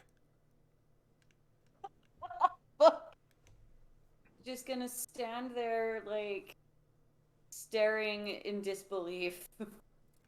And so as she plays on with it, like the smoke becomes more visible to the point where even Penelope can see it now. Oh my god. But the smoke coming up from this fiddle is starting to shape itself into another little dragon similar to the one above. And it's playing its own little fiddle with its own smoke. And it's becoming this weird recursive pyramid of dragons playing fiddles as the actual fiddle she's holding bursts into flames and she continues playing on the flaming fiddle. True thaumaturgy is kicking in here. And then the big dragon illusion behind all of this lets up a big roar, and it exhales illusion fire across the room, and it lights everything up. It's super bright, and all the people are just starting to cheer now. Like they're pretty hyped about this. Finally, she breaks 10. Ugh, poor girl. Yeah, so she manages to impress the crowd a bit with this, like, you know, recursive level of nonsense, but she gets snubbed by the church lady, so she is still not going to get as much of a bonus on her roll here. But here's her finale roll. Okay, she does not beat a 32. Oof. Alas, she rolled a 5 on her last one. She broke 10 once the entire time, and it was the round she beat you. Twice if you count this last one. Oh my god. All right, so now you're up for the final audience showing. Like, she sort of tilts her head to invite you back up on the stage. Boop, boop. And are you still playing music? No,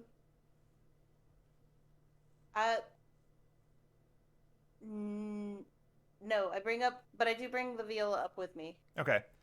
She sort of tilts her head to you, and then she sort of turns her back and moves up so you can do some back-to-back fiddle stuff, even though her fiddle's on fire. But she's inviting you over to sort of close out with her. Okay. So And then you'll get to do your final performance check now, but instead of adding the crowd size, add each of your D6s. okay. Can I add in one thing? Sure. Okay, so I want to use pyrotechnics. Yeah. Since her fiddle is literally on fucking fire. Yeah. And this is the only time I've actually run into actual fire. Yeah. And it says, choose an area of non-magical flame that you can see. Yeah. And I'm gonna make fireworks happen. Okay. Go for it. So yeah, I'm using pyrotechnics to make fireworks happen. Okay, so as she's like going at this and the music is finally building up to its final note, the flames coming out of it start to turn into sparks, and then tiny little colorful things go flying off in all directions as you both play up to the final moments, shooting off little streamers in the air. Lights are going off in all directions, bright colors everywhere. I really wish I had a fireworks filter ready for this. But suffice it to say, this is a total spectacle. Like, everyone in the room sees this. The rooms are spinning around. They've tilted their angles a bit away so that the fireworks can go off and take up a little more lighting. The dragon roars and its illusion fire comes out, and somehow the fire coming out of its mouth is also now fireworks because everything is just extra as hell. And you can do your final performance roll, adding each of your d6s to it. Okay, do I have 3 or 4? You have 4. Okay. Can I borrow a D? Absolutely not. How dare you? Okay. Hey. Ooh, it's pretty. Pretty bro. Ooh. Oh, that's so Okay. sad. Okay. So the performance. Rolling performance. That's 18 Okay. plus. 4d6. Okay, that first one. Blue. Okay, so total of 8, 14, 17. So 17 plus 18. So you hit 35? Yeah. Okay. So I'm just going to lean into the mic really closely and tell you that Johni rolled a 2 on her d20 and a 3 on her d6. So she got a 5 plus her performance score versus your significantly higher number. Oh my god. Poor girl cannot roll. Like, she actually is a cursed tiefling. Jeez. I kind of want to export the DM log of her rolls. But regardless, the actual like end result is an amazing performance. Like, pretty much everyone in the crowd but the guy sitting down, who's like smirking but seems to be smiling a little bit now, at least enjoying it. Everyone else is cheering, like they're having a great time. Even Edmund seems to have forgotten how miserable his life is for a minute, and enjoying the show. And with all of that, the cheers happen. It feels good. Like, Penelope, you know that you outdid her, though not for lack of trying on her part. It feels like, to you, she put on an amazing show, and it was just like one of the hardest crowds possible. And you also understand that this is a little bit easier because, like, you know, you had friends in the crowd to help, and she'd been isolated the whole night, and these people don't know her. So you get the impression that if there's a rematch, you'll probably be on much more even levels. And based on what you said before, there's probably going to be a rematch at some point. Oh, good. So, fun to think about. And then as you wrap up, she tosses her fiddle up in the air, her burning fiddle, and it just explodes in one last bout of fireworks. And, like, little glitter falls all over the place. Now I'm just thinking about, like, the flaming guitars from the concert. All right. So as the crowd is cheering, Lupin reappears in front of the both of you. Seems to be his thing. And he's clapping his hands. Wonderful show. That was amazing. It was every bit worth it. You both put on an amazing spectacle. And judging by the crowd performance, I'm afraid I have to give this to you. And he hands Penelope a coin that has a golden fiddle on it.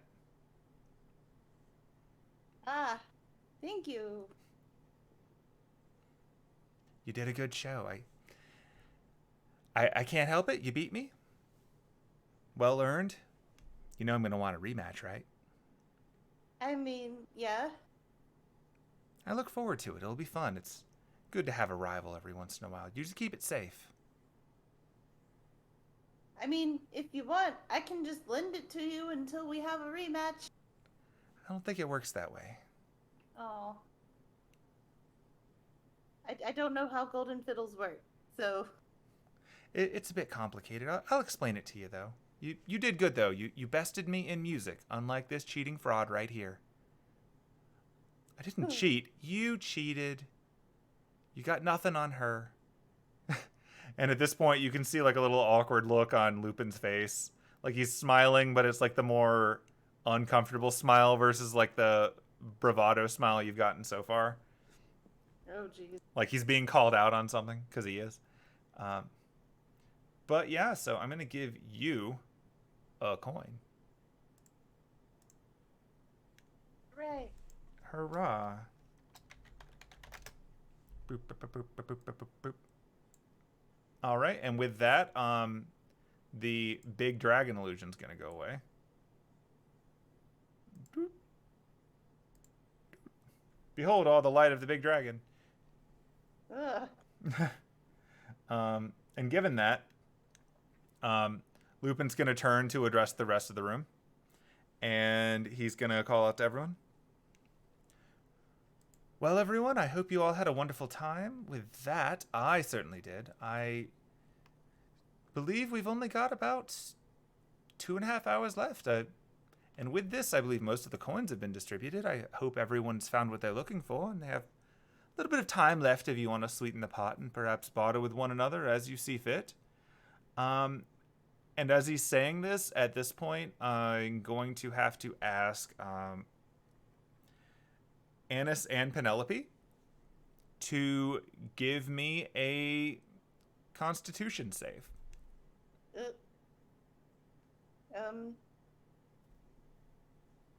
Yeah. That. Oh, shit.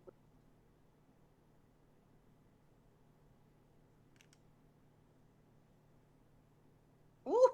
Okay. Onesies! There you go. So, as he's saying this, in fact, he's gonna make one too. Oh, that's beautiful. He rolled a 3. All right. So, as Lupin is saying this, now keep in mind, everyone, it's getting a bit late, but we're going to have a good time, and we're all going to enjoy the rest of the night. And Lupin passes out. And Penelope, you're feeling really tired all of a sudden, too. You see Johni next to you is also really droopy looking, and she's passing out. And go ahead and both of you give me a perception check.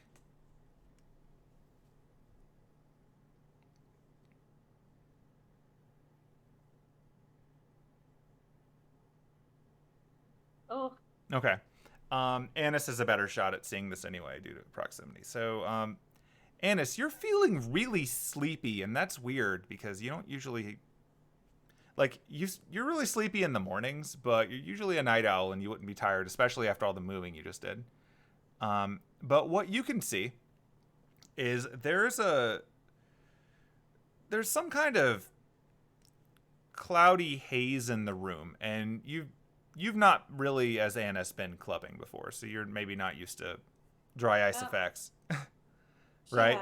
Oh, she has? Well, then you're used to dry ice effects, and you're like, that's neat. But then you think about it for a second, you're like, there's nothing making dry ice in here. So where is this cloud coming from? And then the both of you pass out.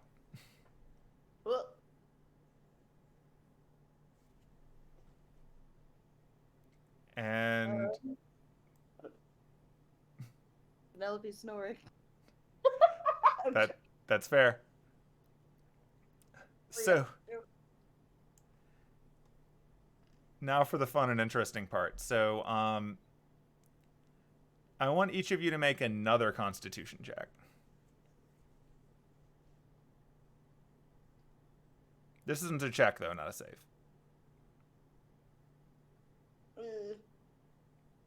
Okay, oddly enough, Annis wakes up first. So Annis, you're in sand. Well, this is weird. I'll look around and see who else is in the sand with me. Oh, give me a sec. Okay. There's going to be a lot of people in the sand with you. Oh, boy. Because I had to roll for everybody. Number 1 would be see who's around me. Thing number 2 would be immediately to check for my coins. Right. Yep, you were in the sand pit. My one regret for this map being so big is that I can't get large views of this at once. This is still better than having a bunch of individuals, but man. All right, so checking against the list.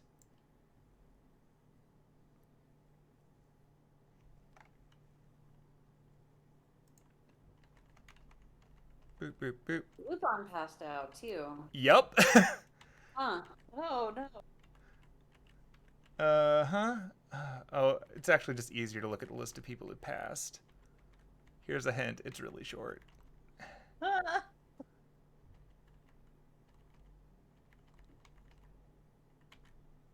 Okay, cool. Let's just drag some people down with you. So the first person that you immediately notice next to you is snoring Penelope. Is that insist that? Oh, I'm gonna have to do this one at a time, aren't I? It's because of the wall. All right. Mm. All right. Well, I'm just gonna drag them. Drag him.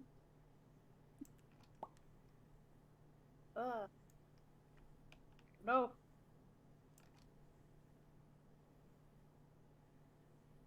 I'm all alone. In a sand pit. Oh, because of the lighting. Hold on. Let me turn the lighting stuff doesn't apply to downstairs. I can turn that back off. Oh, that's so creepy. Sorry, like, I unclicked on me and it was just like everything was gray. Yeah. Oh, creepy. Anyway. Okay, while you're dragging the tokens, I will be right back. Yeah, go for it. I think there's a way to multi-select them, but it doesn't seem to work right now because I've overcomplicated this. Come here, Shelly.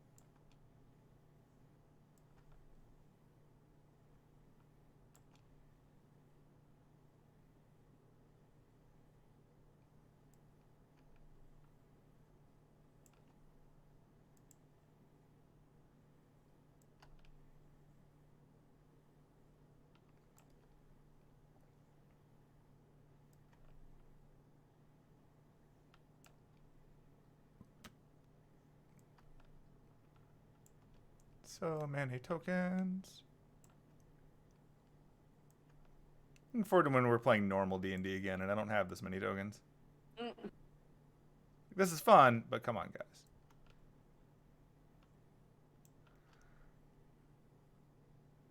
I'm back. All right. Oh my God. Yup. So many- There's a lot of people down there. Ooh.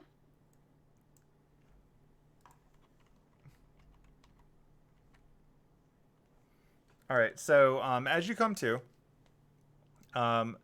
what you can see aside from there being a ton of people around you is you can see Nora standing over you and Penelope, and she's very wide awake and she's keeping everyone else away. And at this point, something weird is occurring to Annis. Give me an intelligence check.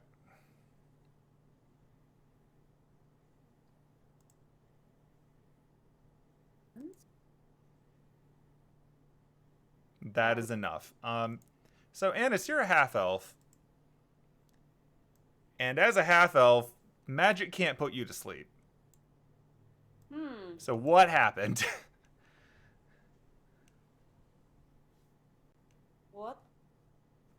What? And then at this point, I would check to make sure all my coins are where I left them.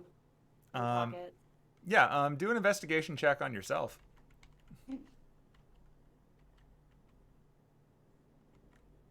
There's a joke there, but Probably. 15. Yeah, you find all your coins. Nothing's missing. What?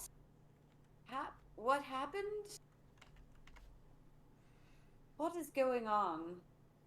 And I'll Okay. just kind of reach over and grab Penelope by the shoulder and shake her awake. Yeah, you don't have much trouble waking Penelope up. So, notably in this sand pit, there are a bunch of people.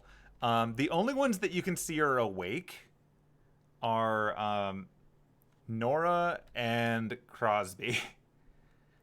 You actually, against every other point in your life, woke up before most people. So, what kind of a party did we have after the concert? What?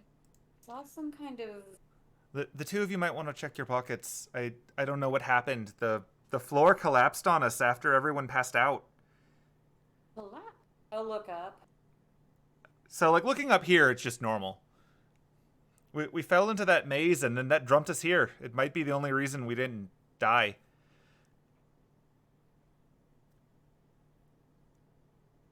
All of my coins are here.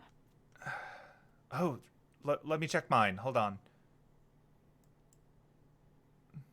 And so she goes rummaging through and say, the map's safe. Thank goodness. Oh, wait a minute. My arrow coin's gone. I mean, I don't care that much, but why is that coin gone? What would I roll to see if I can remember, like, looking around, tell who's not here? To tell who's not here, you could just do an intelligence check, just for memory.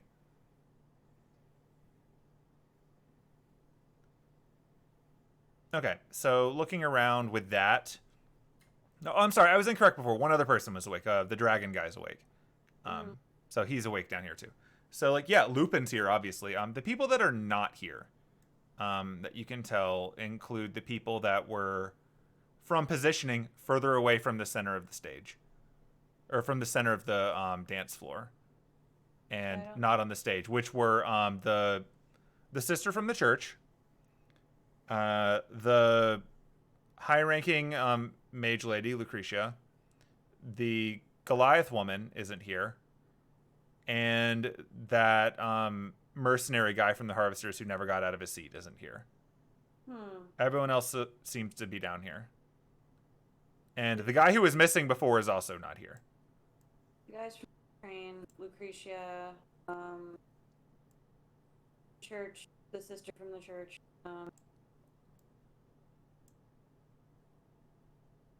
Who was the third one? The Goliath woman. The Goliath okay. woman.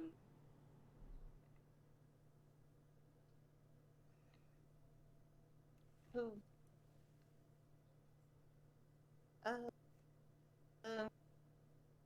gonna check my pocket. Or checking for coin. Sure. 10? I mean, that's enough to check your own pockets. All of your coins are still here, including the one for the crest, which you've just gotten. Yeah. They all seem to be here. Oh, well, I've got all my coins. Oh. Ennis will attempt to wake up both Derek and with blanking his name, Fidon, since she's pretty close position-wise, both of them. Yeah. Your thought earlier, it's even more strange that he's also knocked out because he's also half elf. And isn't Fidon like a full elf, or is he half? No, he's a half elf. Nora's a full elf. Yeah. So is Derek. He's also. Yep, he's also a half elf. Yeah, all these half elves were knocked unconscious by something. So, I saw what it looked like, a kind of a dry ice thing. Did I smell anything weird? The smell was a. Let me see if you could reasonably extrapolate. Did I smell chloroform? No. It didn't smell like a chemical.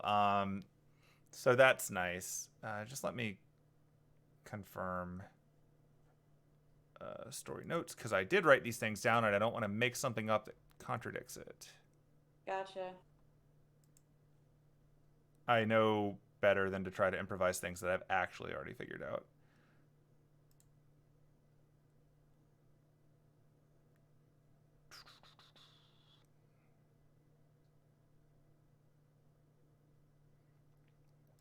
Yeah, so the smell, you actually would be familiar with this just from working with, because like as a druid you don't do a whole lot with metal, but you still spend plenty of space with it. It smells kind of like furnished brass.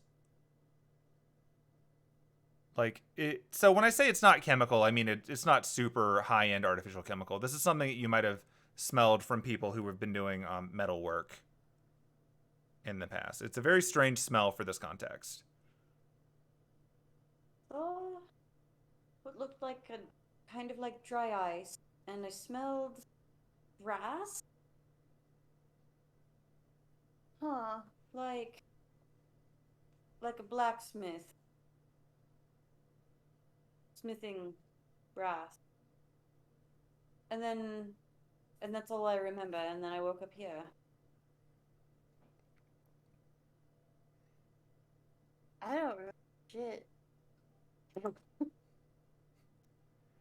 At this point, the old guy from the Wandering Sea sort of pipes up. It's like, he's wide awake.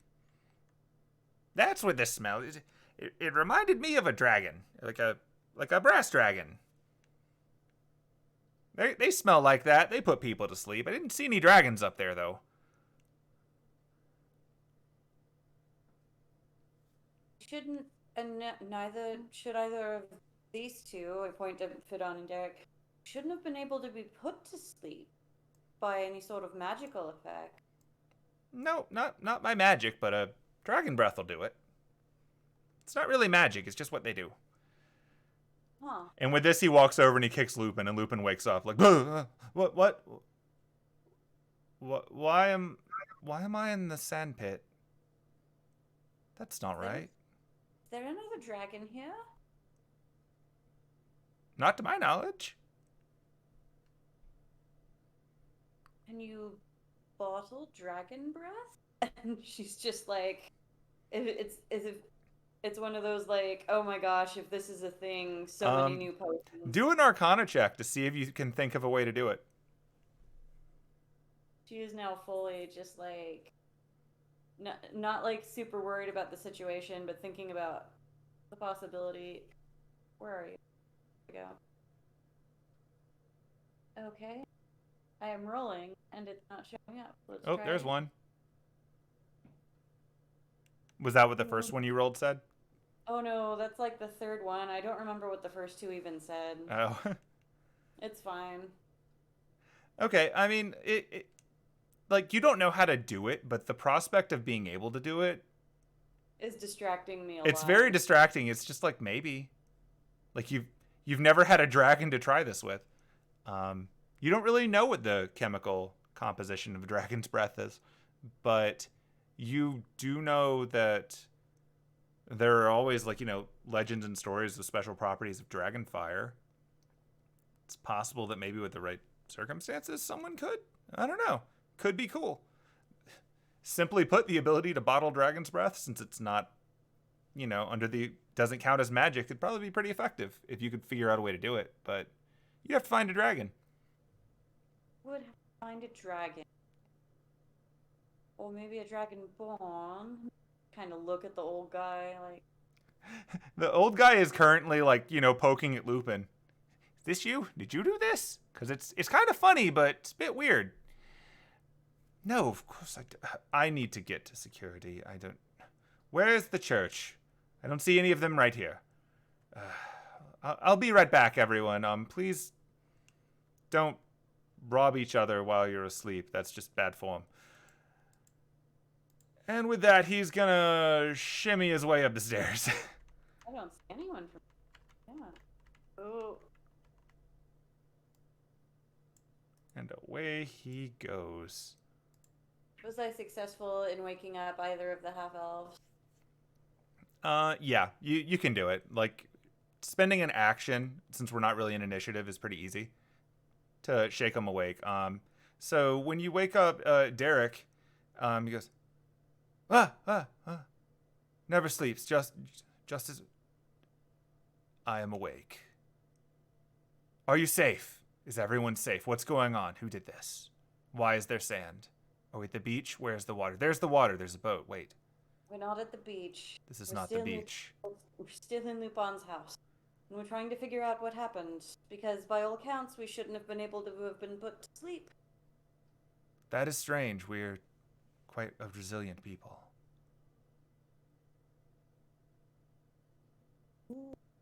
Well, sounds like we have a mystery to solve. Possibly with violence. Hopefully with violence. And he No. flips up onto his feet instantly. No violence. No violence. Still in Lupin's house, remember? Right. Well, in that case, I will wake everyone up just in case there is violence. And he proceeds to, go shake Jameson. Friend and ally, you are needed. And Jameson's like, Why am I in sand? Is this a mage thing too? No. Well, maybe. Right. No, fell into that maze and then were transported into the sand. I guess I'll count my blessings. I don't appear to have died. And at that point, it sort of occurs to you that, yeah, it's probably pretty good that if you're going to fall through the floor, you fell into the one part of the mansion that was designed to then move you to a safe place to fall. True. It is weird that we fell through the floor. Why did we fall asleep? We fall through the floor. Well, you fell through the floor when the floor blew up. What? Well, How did the floor blow up? That one I have no idea. I was standing there enjoying the music, and then the floor just collapsed after a bunch of you fell asleep, like it was load-bearing or something. Blew up might be an exaggeration. It was more like it just fell. Suffice it to say, I did not move fast enough, and here we are. Kudos, though, to that Goliath lady. She backflipped like a boss. Maybe that's why they had to put most of us to sleep. So that we wouldn't all backflip away like bosses. Shaking Fidon away. Fidon, upon you just even touching him, his eyes open wide, and he immediately takes in his surroundings. We don't know why we know why we're in sand. We fell through the floor and fell into that maze, and then it teleported us into the sand. But we don't know why we fell through the floor, and we don't know how it put us to sleep. Or what it was. He nods once. Yeah. He doesn't say anything, but he immediately checks for the coins, and it's still there. All right. Well, someone went through a lot of trouble to make a mess if they're not robbing us. Exactly. Very weird. Only Nora has reported that a coin is missing. Thankfully, it wasn't the one that she actually needed.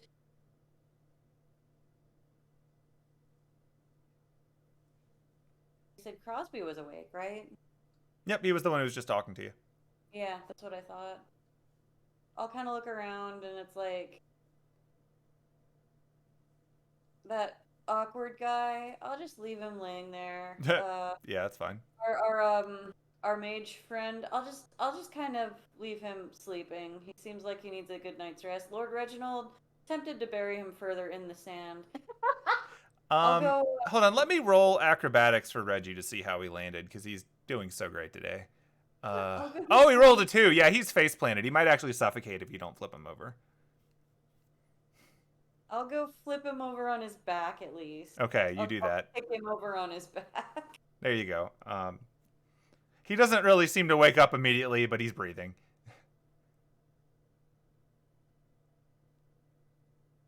I guess I'll go wake up Magnanimous. Sure.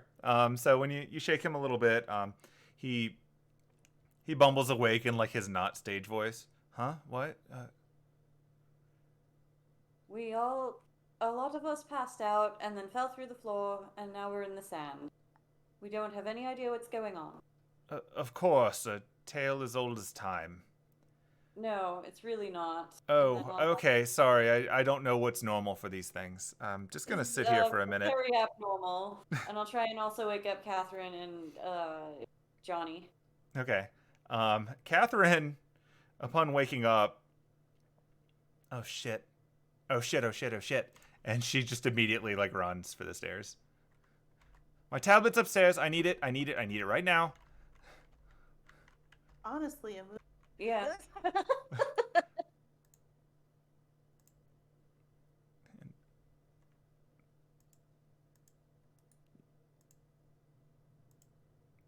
Up she I'm goes. gonna poke Johni and Richard, see if I can wake them up. Okay. Johni wakes up pretty easily. That was not quite what I had in mind for our finale. Is everybody okay? Oh, I haven't been down here. Is this this is nice, I guess. I'm gonna go get a drink or something. This is stupid. I'm gonna climb out, cleansing stone myself. All right. Get the sand off of all of you, out of all of your clothes and hair. Dragonborn climbs right up. See what happens. Touch him with the cleansing stone. You can't see anything change because of the illusion, but he seems a lot happier. Do I see like a bunch of sand fall to the ground? Yeah, some sand that's like about a foot taller than him brushes off to the side and falls to the ground. I'll also poke Penelope. Another thing that's sort of weird to you is that he apparently kept the illusion up even after falling unconscious, which is also not normal. Oh no, wait, did you say that, did he fall unconscious? Because he was awake. Oh no, he didn't. You're right. Never mind. Yeah, he stayed awake the whole time, but he didn't lose concentration while falling through several floors. So, still impressive. Good on him.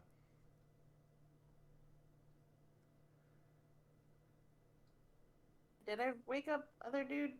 Yeah, you didn't have much trouble waking Richard up. Oh, shit. Are we under attack? Did we get attacked? Are we... I don't know. This is not the way I thought this night was going to go, if I'm being honest. Also, you should probably crawl out of the sand pit, because I have a present for you. All right. He gets to his feet and climbs out. And he's shaking it off of himself. It's going to be in my socks for a week. All right. So you found... Did you get it? Get over the cleansing stone. Zoom. Boom. No sand. Wondrous items are wonderful. Yay. All right, hold out your hand. Oh, all right. Close your eyes. Sure, why not at this point? He does so. Yeah. She slaps the coin into his hand for the crest. Oh, you really held up your deal. Yeah, I don't lie to people. I can see that. You didn't knock everyone out and take it, did you? Absolutely, I did. No. Oh, okay. I mean, I wouldn't judge you if you did, but... I got knocked out too. Did you? You woke me up. I don't know. There's a lot of people down here. Did up. Lupin do this to us? Did he knock us out? No, because he got knocked out too. Yes, he fell asleep also. Weird. This is very weird. Okay. Well, if he honors the deal, I guess it's ending ahead. Thank you, though. I appreciate your cooperation. The Mages Association and policies appreciate your help. I know you didn't have to, but thank you. He's still sort of sluggish from getting up, but you get the impression that he's being sincere. All right.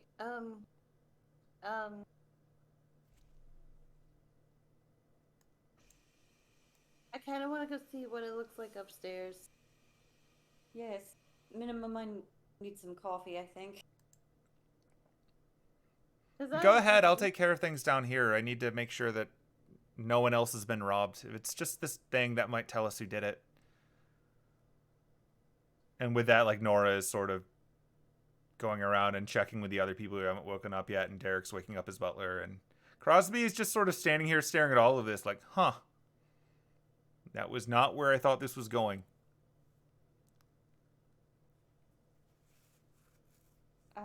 hold up the cleansing. If anyone needs to be descended, get out soon so I can go upstairs and see what's happening. Get some coffee. Yeah, after seeing it work once, Johni climbs out.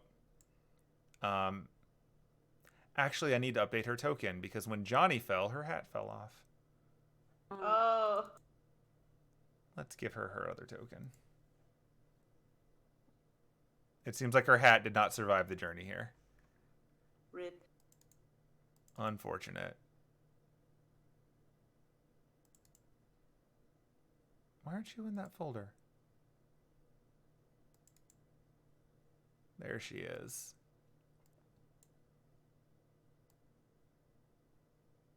Does it refresh her token when I do this? I don't know.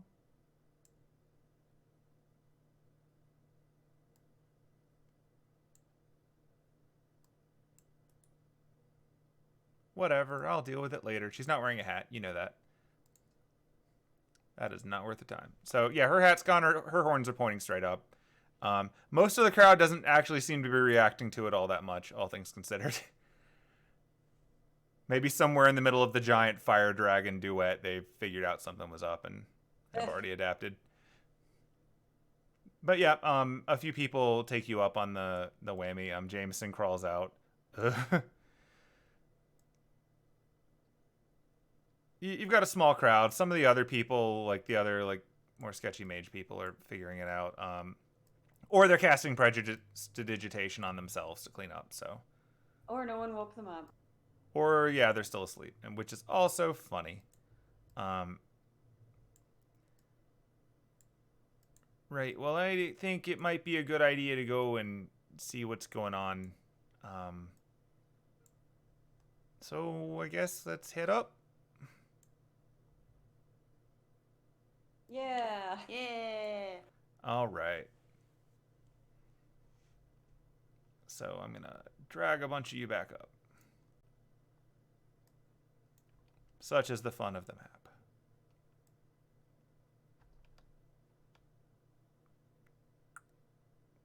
Boop.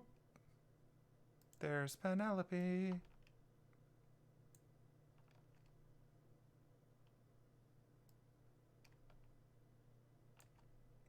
And Ennis. And assume there's a coterie of NPCs with you. I'll move them all when you end up where you're going.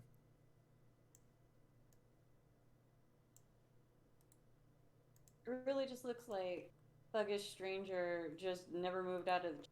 He just kind of sat there and watched everyone pass out and then fall through the floor.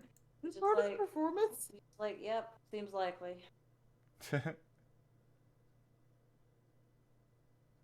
I've seen weirder shit happen at a concert. It's fun. Yeah, they haven't really shuffled around all that much. All right, the two of you should be able to move still, I think. Yeah. Yeah, Oh. so when you get up here and you round the corner, what you can see are the rooms are still floating in place right where they were. I'll update the map for next time, but there's a big hole where the dance floor is. And looking down towards the hole from here, you can actually see, like, sort of bubbling up from around the floor is that darkness effect from the maze. So light's not really going down there. You can't see into it, but there's a big hole. And standing around nearby, there's the Goliath woman who's sort of leaning over the hole, staring down, shouting. You can hear her shouting as you're going up the stairs, asking if people are okay, not getting a reply.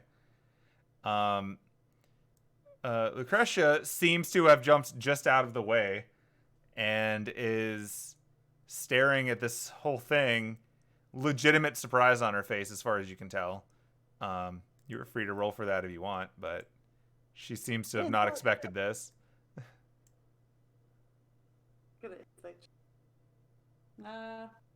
Yep, she looks surprised. Yep. Like, she's more just like, what am I supposed to do with this? There's a giant hole where everyone was before. Oh, damn it. Yeah. I actually rolled a 19 before. The guy from the train is standing there, and You can see the way that he's got like one of his hands over his wrist where the coin that he's hanging onto is. But the hand has also got, it's like his hands are crossed in front of him almost like a Power Ranger, with his dominant hand over the watch hand, so to speak. But his dominant hand definitely has a gun out, and he's just sort of like turtling up against that wall, like he feels like that may be the place he's least likely to get ambushed for his coin. He's sort of looking over at Lucretia like she's gonna do something, and she's completely ignoring him like he doesn't even matter. At the far end of the room, you can see the woman from the church, and she's actually on an earpiece, which is strange given its more modern technology, but she's clearly yelling things to someone. Your general take on the room is that everyone is confused. You don't see Lupin yet, and you don't see Catherine, but Catherine's tablet is not sitting on the chair where it was left. I want to look around to see. I want to go up to like where the hole is Sure. and see if I can find anything that might give me a hint of what actually caused this. Yeah, you can do an investigation check. I would specifically like to investigate like the edges of the hole to see if I can see like burn marks or if it was just a solid break. That would also be investigation? Yep. Rolled. Wow. You gotta stop doing You that. two were twinsies, but like in a weird way. Okay, so Penelope checking against the edge of it. The fact that there's clearly a darkness spell going on in the maze and that it's crept its way up here is actually obscuring a lot. Like, you're having trouble getting any real sense of what the actual damage looks like. It's kind of like poofed out over it the way that kind of like when you overfill soda or something, or you make like a cloud with dry ice, or it just poofs up over the edge and it's kind of blooming out a little bit. So like in your checking, if you want to, you can reach down as part of your investigation and sort of trace the floor in the darkness and get a tactile sense. That's definitely what Annis is going to have to do to get a sense of like how this happened. And are you both okay with doing that? Yeah. Yeah. Okay. You don't have to roll for it. It's just acknowledging that you're stepping into the darkness a little bit. Or reaching into the... Yeah, so as you're checking for it, you can definitely smell some of the brassy residue from whatever it was that knocked you out before, but it's not strong enough to knock you out anymore. But you can definitely smell that that wasn't in your head. It was definitely a real smell.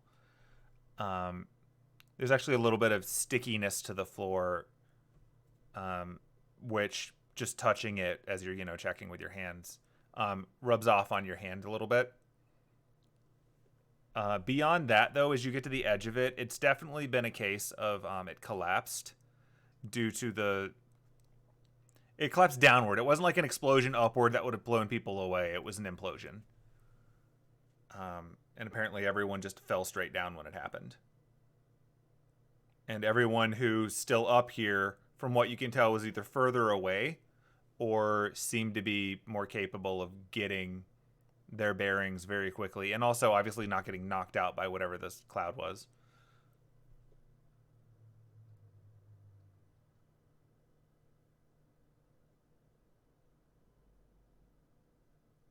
Go up, Lucretia, who have crazy bad today. Do you know what happened? Did you see what happened? It was quite strange.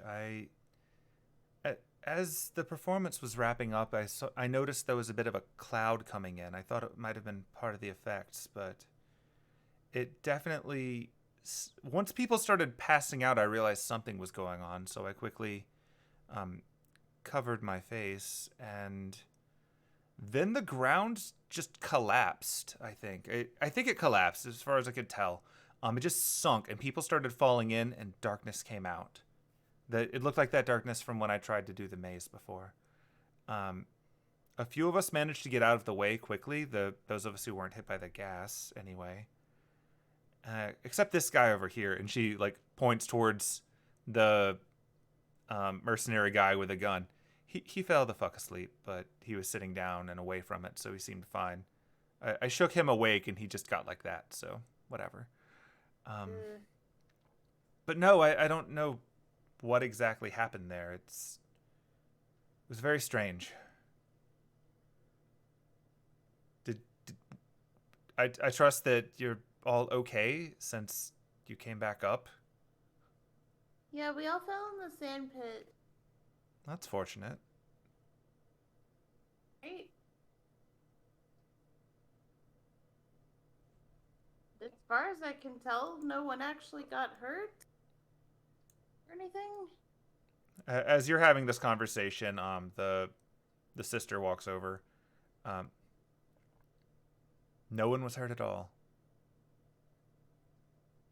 She's asking you the question. Yeah, as far as I know.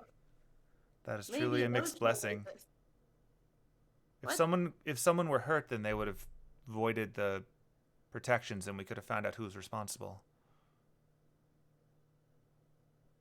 This is troubling. What? Someone. Well, if you hurt someone, then we can tell. Like, you lose your protection from the mansion.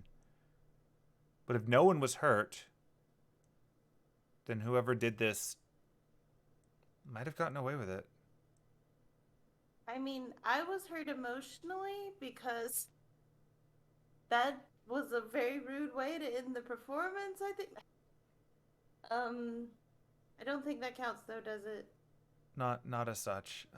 I need to go and check in. Annis, did you scrape your knee or anything?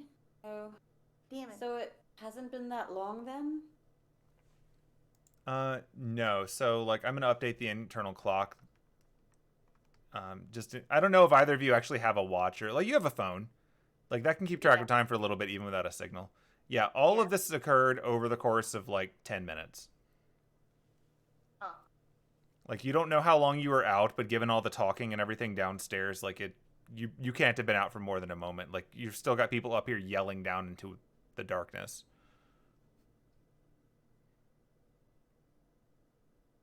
Oof. What, were you robbed? Well, Was anyone robbed? Yeah. What? Didn't Nora lose something? Aurora lost one of her coins. It was the arrow coin that she won. But that's it. No one else has lost any possessions as far as we know. Interesting. Very well. I guess we're going to... Hey, get over here. And she gestures towards the not super active right now church assistant over there. Yes, excuse me. I'm sorry. I'm going to go upstairs and I'm going to find out what's going on. You get a head count of if anyone is missing or if they're missing their coin. We might be able to narrow this down. If that's the only thing missing, we'll just have to find out who took it. But if anything else is missing or if anyone is missing, I need to know it. Get on that right now. Yes, sister, of course. And she runs off to go back downstairs and get a head count from the rest. The only person I haven't seen upstairs or down there is... Hey. I'll just point to the guy from the train. His partner, his second. Yeah. He's gonna walk up to Crazy Pants. Shoot, is he the one that doesn't speak English? Yep. He's the one who doesn't speak English. Yeah, I'll walk over also. Okay. So where's your... I'm in German. So where's your friend? Did you do this? Did you do this to him? No, he's the only person we haven't seen recently, both up here or downstairs after we fell. Oh, yeah, where the fuck is he? I came in here because I had to, since otherwise my coin would go away. He didn't have one, so he said he was going to go get something to eat, and I guess he never came back. Interesting. But no, we didn't do this. We were trying to figure out who did. Doesn't sound like you did, obviously. I've just got to finish the night. I guess now I have to find my partner, but from what I could tell, damn near everyone fell asleep when I did. And then I woke up to this. No one took my shit while I was asleep, so I guess that's a blessing, but he's not getting paid enough for this shit. Probably put that gun away. You should probably put the gun away. Huh? Oh, it probably wouldn't do much good at this point. Sorry, habit. All right, well, Getting knocked out makes me jumpy for some reason. we're trying to figure out who did this. We'll keep an eye out for your friend. That's all. Head on over. Oh, and I'll let her know what he said. Obviously, Yeah. we're... Yep, you caught her up. Yep, and she is gonna head upstairs to report in. Right before she heads up. Ah. Oh, sorry. Then she is not head upstairs yet, if you're gonna say something. Yeah, I was gonna tell her that Kay is missing. Noted, thank you. So yeah, that's the only person we know of that's missing. That's the only coin we know is missing. Okay, thank you. I'll report that in. Maybe stay in groups for the time being. As far as I can tell, no one's broken the rules, but that doesn't mean it's not happening. It just means I can't tell yet. Okay. And with that, she's gonna run away. What did the... said that the last thing he knew was that Kay was gonna... But I'm also gonna get coffee. Yeah. I'm also gonna do that. I already... Okay. Well, he's not in here. It's true. Although the ghost is still standing there, ready to take your order. Also, the church. Yeah, there's the church guy. I'm gonna go up to church guy. Yeah. Excuse me, did a man come through here earlier while the performance was happening? No. Ooh, okay, he lied. That doesn't... Once the surprise show me. started, the doors closed because Mr. Lupin expected everyone to be in there. That's fair. Okay, well, if you see a guy and she describes, okay, that looks like that's who we're looking for? I'll be sure to report it up the ladder. Okay. Alright, Oh, one moment. I'm just gonna put a hand on Penelope's shoulder. Hmm? I'm going into no soy vision. oh, okay. So I'm gonna look through. I assume he's still up on the 3rd floor. That's a fair assumption. Can you see through Hemlock now, or do I need to redo his weird stuff? Check. I don't think I can. Let's see. The only part of the map I can see is where. Let me. Let's sync view. I So just that looks like double-click. it's black, which means you probably can't see him. Yep. I just double clicked on Hemlock and nothing. All right, Hemlock, let's get your token happy. Ow. How's Oh. that? I literally can't see anything but black. Interesting, because Merlin can see him.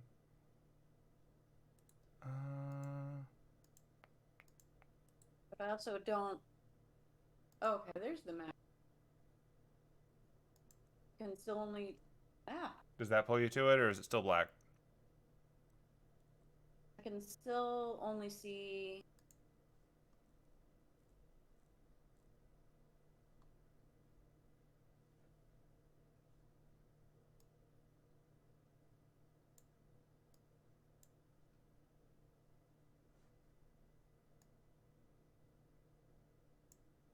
But even with it zoomed out, I can only actually I only have the basement and the 1st floor in gray. I can't see anything else. Weird. If there's gonna be a problem, I don't have to do Nishui Vision. No, I mean it's fair. It's still showing you as being on Anise and not on Hemlock when I look in the characters at the top. Switch to Hemlock. Okay, it says you're on Hemlock now. And Hemlock is in Party Vision. Because I can see him on Merlin View. So it's... I'm going to move Hemlock a little bit. And so you don't see any of that? I don't see anything. Weird. Okay, let's try a different theory.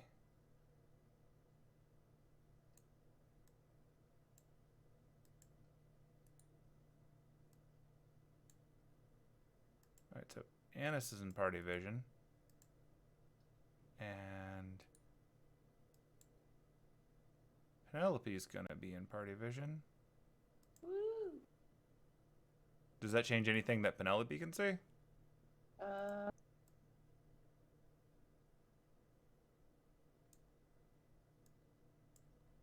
No. Hemlock gotta make it weird. Hmm. Hemlock probably just needs a new token. That's usually what happens to Hemlock. Alright, Hemlock, we're gonna give you a new token because you greedy.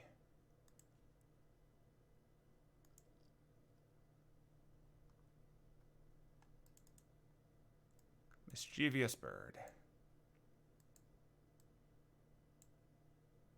I mean, I haven't done Hemlock Vision in a couple sessions. There's been updates since.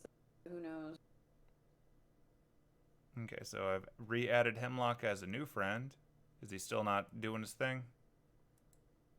Nope. As far as I can tell. That's strange.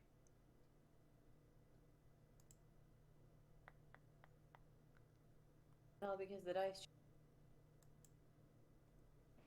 But okay, something happened. But all I can see is black. But all you can see is black. All right, I'm going to do something weird that we're just going to pretend is what's happening. I'm going to just drag Anise to where Hemlock is, and we're going to pretend. Because that seems easier than troubleshooting this.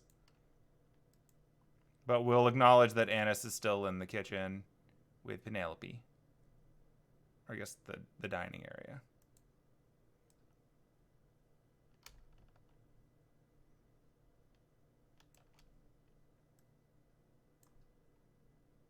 Now I see. Here you go. Okay. Can you see where that part is now? Yeah. Cool. We'll just run with that, and I'll once again mess with Hemlock later. But yeah, you're a bird. Enjoy. Cool. Good call. Gonna look around the floor, see what I can see if anything is weird. Okay. Are you doing this invisible? Yeah. Okay. Yep. So looking around up there, you don't really see a whole lot of people going in and out of anything, except for the room that you've identified before was the security room, which is where the Hemlock token started you. And occasionally, like actually about the time you do this is when the woman from downstairs has just made her way upstairs. So I'm going to drag her up to you.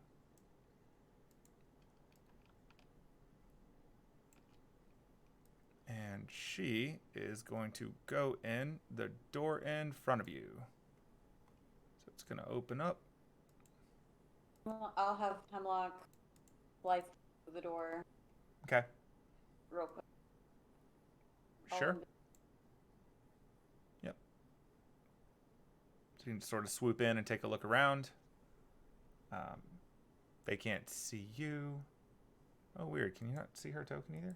Why is she so invisible half the time? Stop it. There you go. Cool. So she's in there, and I guess while I'm fixing tokens, I'll make Mr. Lupin visible too. Because clearly I am greedy and made too many tokens for Fantasy Grounds to be happy. That's on me. That is my crime. That is your great. Too many NPCs. I like NPCs so much.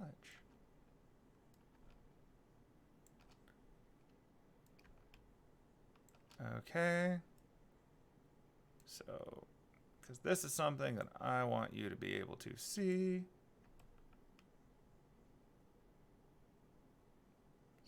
Bit of a crowd in this room.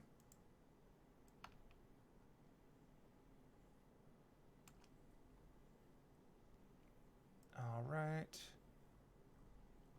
Because there's a bunch of tokens that I don't see on the second screen. I'm just going to manually set them to visible again.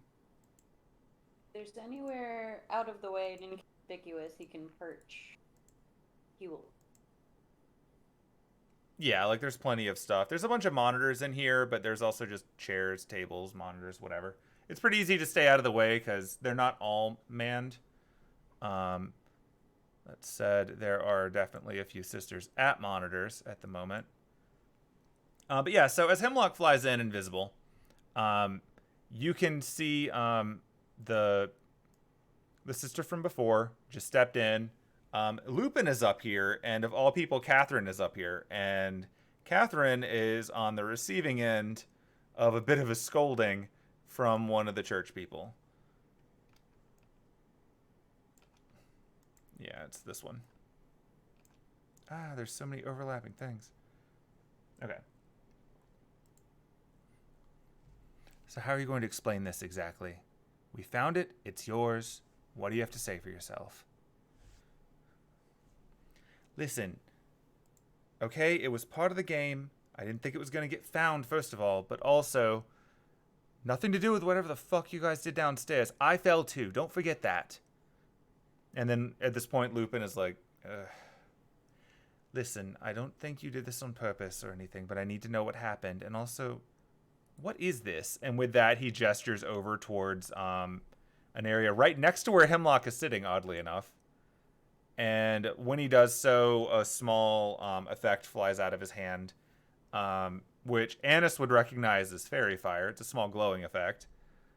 And with it, the fourth one of her little Roombas is just floating in front of all the security screens, now covered in a small glittery effect. Look, you're the one who decided to have a puzzle where no one could see. I decided maybe it'd be easier to go through it if I looked through your cameras, so I sent it in here. Then someone else solved it, so it was irrelevant, and I wasn't going to get it out because it can't open doors. I respect that, and I understand that, but nonetheless, I need to know what happened downstairs, and if you're responsible. And you're not going to get this back until I find out. And Lupin pulls out the tablet that she uses to control them. Oh, come off it. You know full well that I had nothing to do with it because I fell and I wouldn't leave that behind if I was responsible. I don't even have the ability to break that. I was upstairs. And only now it occurs to me how similar their voices are. Crazy. I will be, basically, I'm like, okay, Catherine is upstairs in the security room with Lupin. He thinks that she had something to do with it, but she just had her Roomba sneak in and was snooping around, I guess. Remember that I am blind and deaf. If you're talking, I cannot hear you. You cannot reply to this message. Annis, this would be the perfect time to confess my love. Cuts back down to the other NPCs watching this happen. Okay, bully joke. What? What? You're deaf. What? I'm just messing with you. I can't hear a word you're saying if you're saying anything. And it's about at this point that Sister Sylvia leans over to Lupin and whispers in his ear, and you can overhear via Hemlock because you're so close, that she's just briefed him on the missing person and which of the coins is missing so far. And Lupin goes, of course. All right. Well, for right now, I would like you to stay put because you're the best suspect we have as the only person who's infiltrated the security. Good job, by the way. I kind of appreciate it if it wasn't mine. So sit tight for a second while we get this sorted out. I trust your little devices will continue to float in place like the concert's on if nothing tells them otherwise, right? Of course it will. I'm not stupid. If I didn't give them instructions, they'll just do what I told them before. Otherwise, they'll just crash into something and explode. And then you blame that on me. Right, well, be that as it may. I'm sure the sisters here would be happy to talk to you. In fact, if you want to help out, it seems like you're more capable than we are with this stuff. Maybe you can find out what happened, and then I'll give you this back. And with that, he puts the tablet under his hat. And he and the sister go to step out of the room and have a separate conversation. I'll have Hemlock swoop out. Okay. Oh, they went this way. Yeah, but going a different way. They close the door behind them.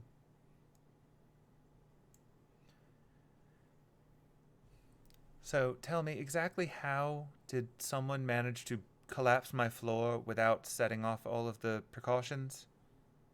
Well, it would appear that no one was hurt. No one was hurt? Really? Yes, really. Apparently no one was injured. You know, I'd be pissed, but I'm really impressed. Whoever it was understood the rules for less than 2.5 hours and figured out a way around them. I can't even be mad. I suppose whoever wants that coin has earned it. Very least in a few hours, I'll find out myself when they go to claim it. So, you know, it's a fun mystery for me. It seems like no one was hurt, so I guess the game continues on, but I would like to know who did it sooner, if only to prove that they didn't get one over on me. So do what you can, make sure no one's hurt, and take care of it. And don't lean too hard on the girl in there. Honestly, she's the only one of them who seems to be bold enough to actually break the rules, other than whoever the criminal is. And we could use more of those in the future if I'm going to be stepping out of the spotlight anyway. Of course, sir. Of course. This doesn't interfere with our payment, does it? What? No, of course not. You're still doing your job. Just don't screw up and we're good. Right. And so she's going to step back in and continue to give directions. And he is going to go to the south and pop open a door there. This is a room that Hemlock never got to look in before. What does Hemlock see with his bird eye? Looking inside of this room, for starters, there's a car. There appears to be a car and a number of shelves and storage things and a security camera. And it seems to be a room that only has this one entrance and some windows. It's kind of weird finding a car on the upper floor, but it's Lupin. There's also some controls next to the car, which do something. Who knows what? That's about all Hemlock can see from the doorframe. Look around a little more. Okay, and the door closes a second later. Around the floor in general. Okay, swooping around. Each time you fly over an overlook, you can look down and you don't really see anybody. Over in the area that you're at now, you remember from before when Hemlock came over here, there were some really heavy-duty looking security doors like the previous ones, but you can't see what's on the other side of them. Definitely beyond Hemlock's ability to open. No windows or anything, and the walls over here are similar to the other ones. A thicker looking, less, pretty veneer, more business and metal.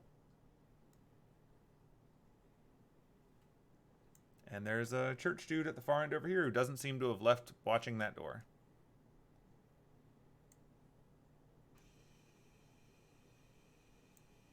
I'll have Hemlock his vantage up here, and then I will go back to Okay. normal. I will drag Annis back to Annis's body. Already in progress. I will leave it up to Penelope to what Annis comes back to.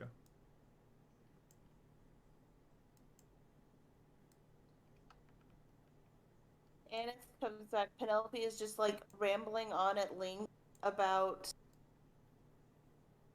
the various types of stringed instruments and their practical applications in pop music. So now I can only see where Hemlock is. I don't know where Annis's token. She's down Does that in- fix it? I don't know. Because you should be next to Penelope now. It didn't fix anything. I can only see the third floor now. I don't even know how that works. Okay. Okay, I think I'm still in Hemlock because I can move him around. But Now you can move Hemlock, but you okay. Yeah, Weird. It's weird. It's very weird. That's strange.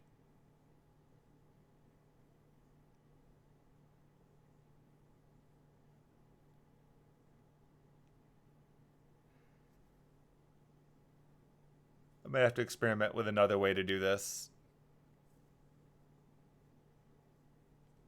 It says you're controlling Annis now. Is that the case? Now I'm controlling him. I'm back. But I don't have her.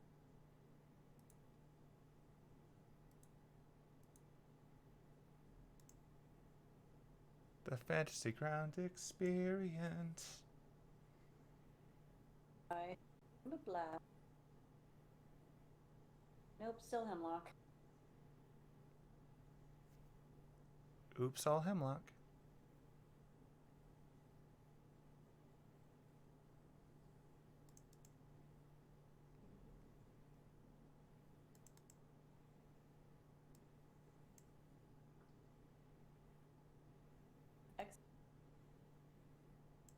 Oh, what did I?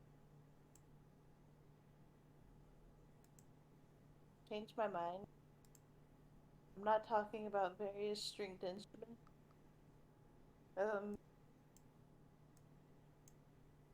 I'll be like, Okay. I got it now. Yeah, I think I just had to. Okay, now we're back in the kitchen. Okay. Food room. Wow, I just got a whole bunch of like log error feed reports. So something got confused. Weird. Yeah, I think I just had to exit the map and then re-enter. Although That's probably what it's doing. Yeah. I can also go back to Hemlock now, so I'm not sure what happened there. Spooky. My laptop also like lost power earlier because I forgot to plug it in to charge it, so I had to reboot Fantasy Ground. That could also do it. I come back to Annis Vision. And when she does that, Penelope's like, and that's how I found 3 different dogs in the same street in the same day. Fascinating.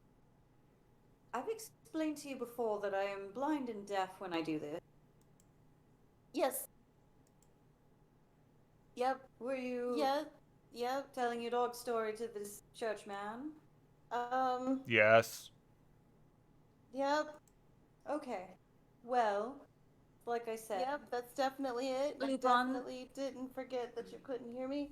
Lupin and Catherine are both upstairs. Anyone has any idea where Kay is or who could have done this? How do you know that? I can look through my bird's eyes and he just happens to be perched up on the 3rd floor. That's a good trick. Why Did you your tell me bird that? see what happened? Probably. Can your bird Anyway. talk? My bird can't. Well, he can talk to me. Kind of. Call it Hemlock. The retrieve Hemlock? No, I am still getting the weird script error. It just keeps flooding my screen. Yeah, I saw him and now I don't see him. Oh no. I can't control him now. Game. Fantasy Ground seems unhappy. But now it says I'm controlling him. Can't move him. Nope, I'm still removing him. Jump into the hole. Ah. Whoosh.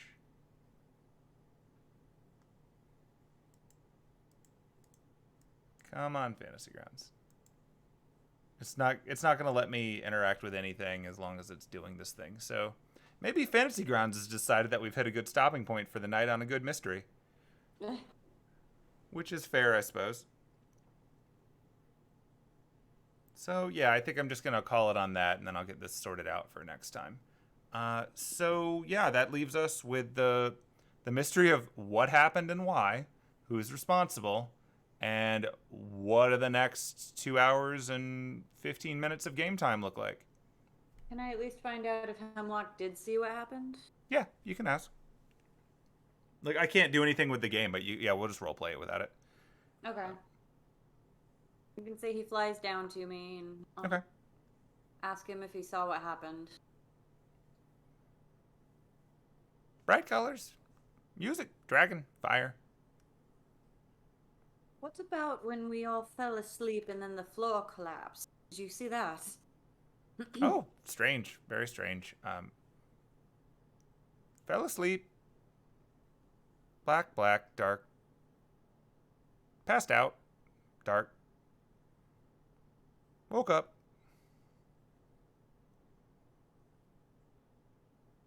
Is he talking about himself or everyone? See anyone suspicious? Should have been more. Hang on, I should have specified. Did you see anyone that didn't look like they belonged here?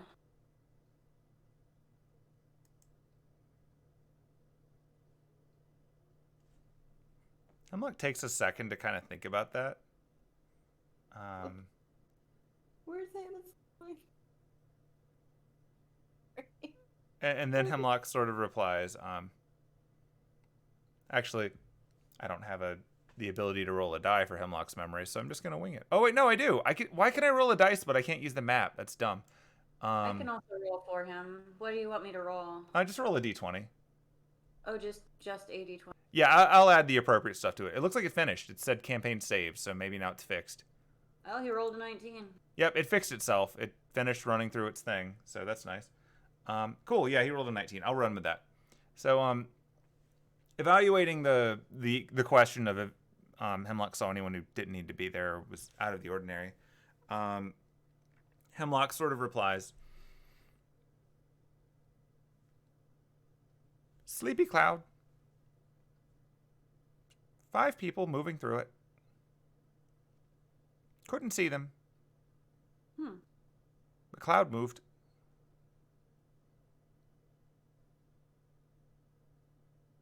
Then sleepy. Interesting.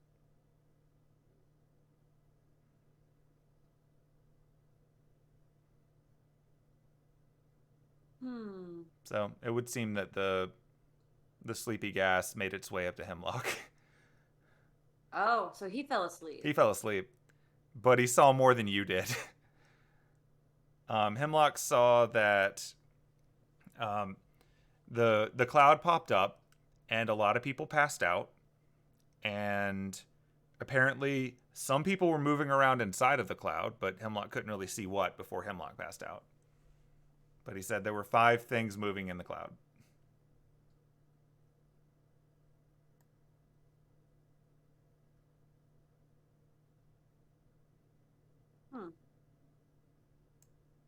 And like for your reference, you know that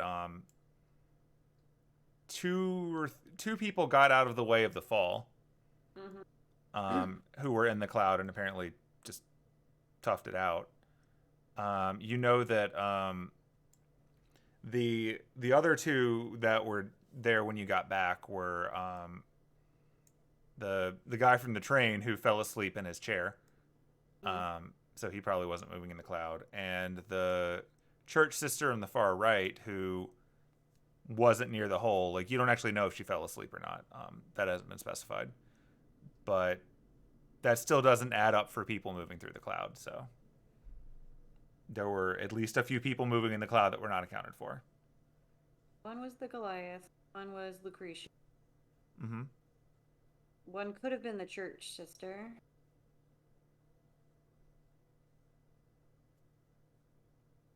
And then that leaves 2 more. One could have been. Maybe. Well, but Kay wasn't there. Would have been in the. I wouldn't rule him out as.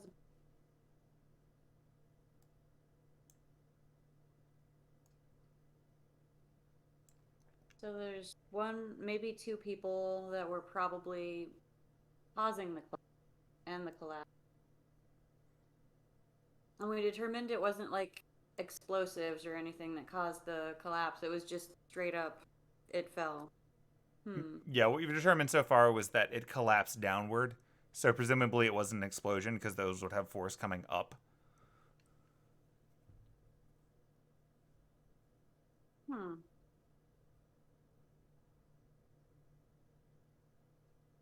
I don't want to do something really dumb.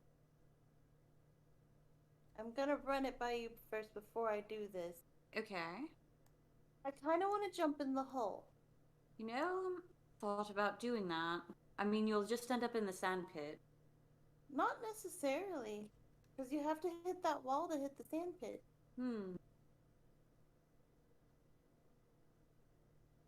Will it hurt you to jump down that far? I mean, I hope not.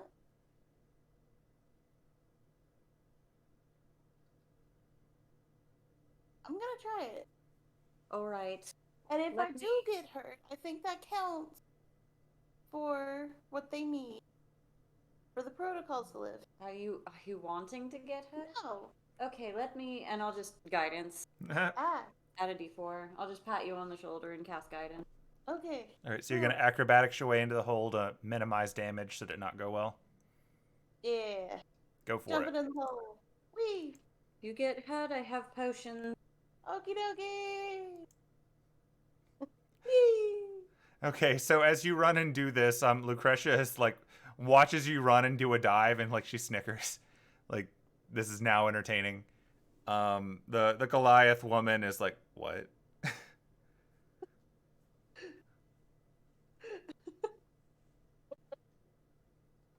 Should I be rolling for this acrobatics? Acrobatics. It'd be acrobatics for this one. Wait, let me make sure it's a d4. Here it is. Yes. Plus a d4? Mm-hmm. Okay, so a total of 17. Okay. Cool. So you jumped in from the bottom side? Yeah. Okay. So you jump through, and since there's still like that puddle of darkness effect, you can't really see anything as you're falling. But you do feel yourself falling to the best of your estimate, 30 or so feet. Ooh. And then you can suddenly see again, and you can see the sand coming up rapidly under you. Ah! But you do know from that, like the sand, for whatever reason, unlike real sand, the sand does seem to cushion falls. Like it was just designed for that. Yay, magic. Lean So over the hole. Are you all right? you can't hear her because it doesn't sync up with where you are. Ah. Well, either she's dead or she landed in the sand. So I'll go look downstairs and check on her. All right.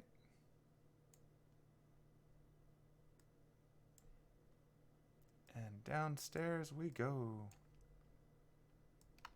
And because your roll matters, I'm just going to let you know that your successful save on that prevented you from landing on one of the two people still in the sand. Because that would have hurt a lot. Oh, yeah.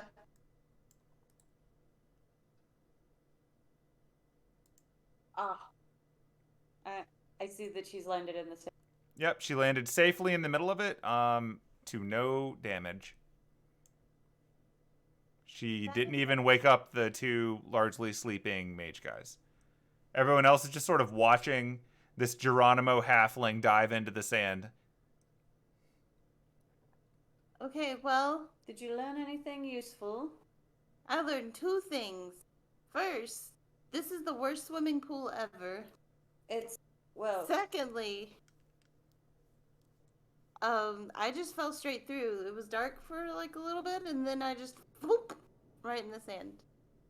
huh. I didn't touch any walls or anything. I just went straight through. Weird.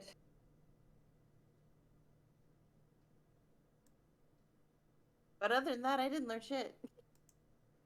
All right. Well, I'm going to go up to the third floor and I guess let them know what Hemlock did I in character tell Penelope what Hemlock said?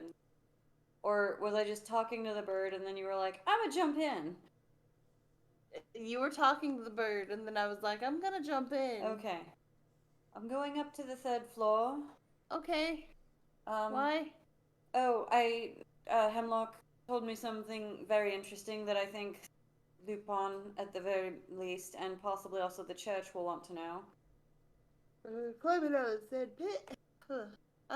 What'd you find out?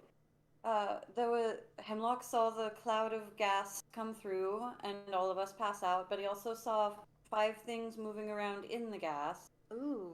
Which is weird because, by my estimate, one was probably the Goliath lady who backflipped away, according to eyewitness reports.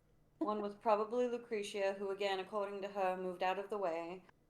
One could have been a church sister, that one that was by the stage, but that leaves 2 people unaccounted for. And we still don't know what happened to Kay. Yes, we still haven't found Kay. Where the heck is he? Where is he? Where did we see him last? He was downstairs playing pool. Yeah. That was where you saw him last when Penelope went to head upstairs and get ready for the show, and Annis left shortly thereafter to go and hand off the coins that she'd picked up. Mm-hmm. In any case, I'm going to go up to the third floor. Oh, okay. Can I borrow your cleansing spell for 5 yes. seconds? I have sand. Oh, thank you. There's just sand everywhere. I'm getting really tired of sand. Too much sand. Are you going to go all the way up to the third floor? Sure. Okay. I'm gonna assume Hemlock went back up to his after he told me about them. And I'm glad that he didn't fall asleep and then just fall off of his perch. That would have been inconvenient. Ooh. I'm gonna follow Annis upstairs. Okay, I will drag Annis up, and then I'll drag Penelope up.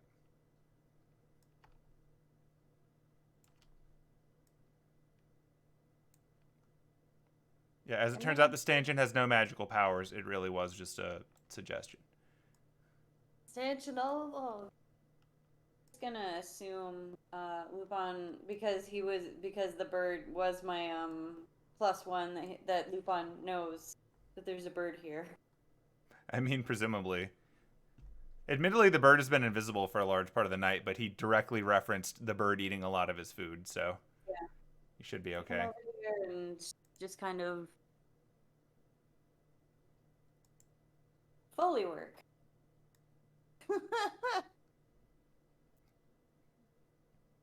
You're just knocking on the door? Yep.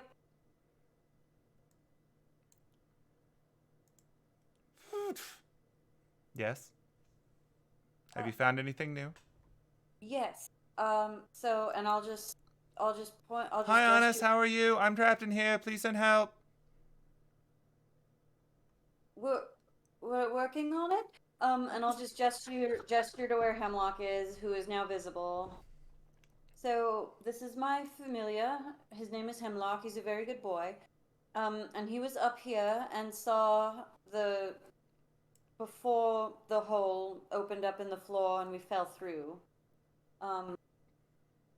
He saw a cloud of gas, which put us all to sleep, I suppose, move in, and he saw several figures moving around in it. 5, he said. And that's 2 more than we've been able to figure out who could have been in the cloud. So we're looking at 1 or 2 people that maybe were responsible for the gas that put everyone to sleep. Interesting. Okay. Let me check that. 1 second. So she's gonna back up. She's leaving the door open for you if you want to come in. She doesn't seem to be that worried about you. Sure. What is with the masking of that? I don't know. I don't know what would... How do you even mask it that way? Oh, it's... Yeah, that's why. It's because it was going off of what Penelope could see, and it was really confused. Wave. Hi, Catherine. We're working on proving your innocence. Thank The you. fact that you fell with us really should exonerate you. Okay, so with that, they already had footage up on the screen. Like, they've clearly been revisiting what the cameras were recording. And so she's doing the weird CSI thing where she's like pointing at things on the screen and saying, all right, make that part bigger. And then it gets bigger. No, now make it clearer. It doesn't work that way, ma'am. Make it clearer so I can see it. It doesn't work that way, ma'am. Then why can I make it bigger and not clear? That's how pictures work, ma'am. Okay. Well, this part looks fuzzier than the rest of it. This one too. I'm this one. That's the big lady, and that's the smug lady. All right. Yeah, there's two. There's two things moving in here. But I can't... It's a hole. And yeah, like you can see it's fuzzy, but now that she's drawing attention to it, you can see it. The best that you could imagine would be it's like an absence of cloud wafting through the middle of it. It doesn't take a big leap to realize that something is moving invisibly through that cloud. Mm-hmm. And watching it play out here, you can see it in the brief moment while everyone's passing out. The people that didn't pass out seem really confused. You can see Nora looking concerned. And as Nora is looking around to see what's happening to Annis, one of the figures moves just alongside her and she doesn't seem to notice.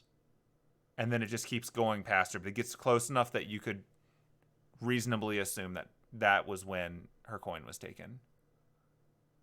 And it just kept moving, and then as soon as that figure and the other one moving through the cloud are clear, the ground collapses, darkness flows up from below, and everyone falls.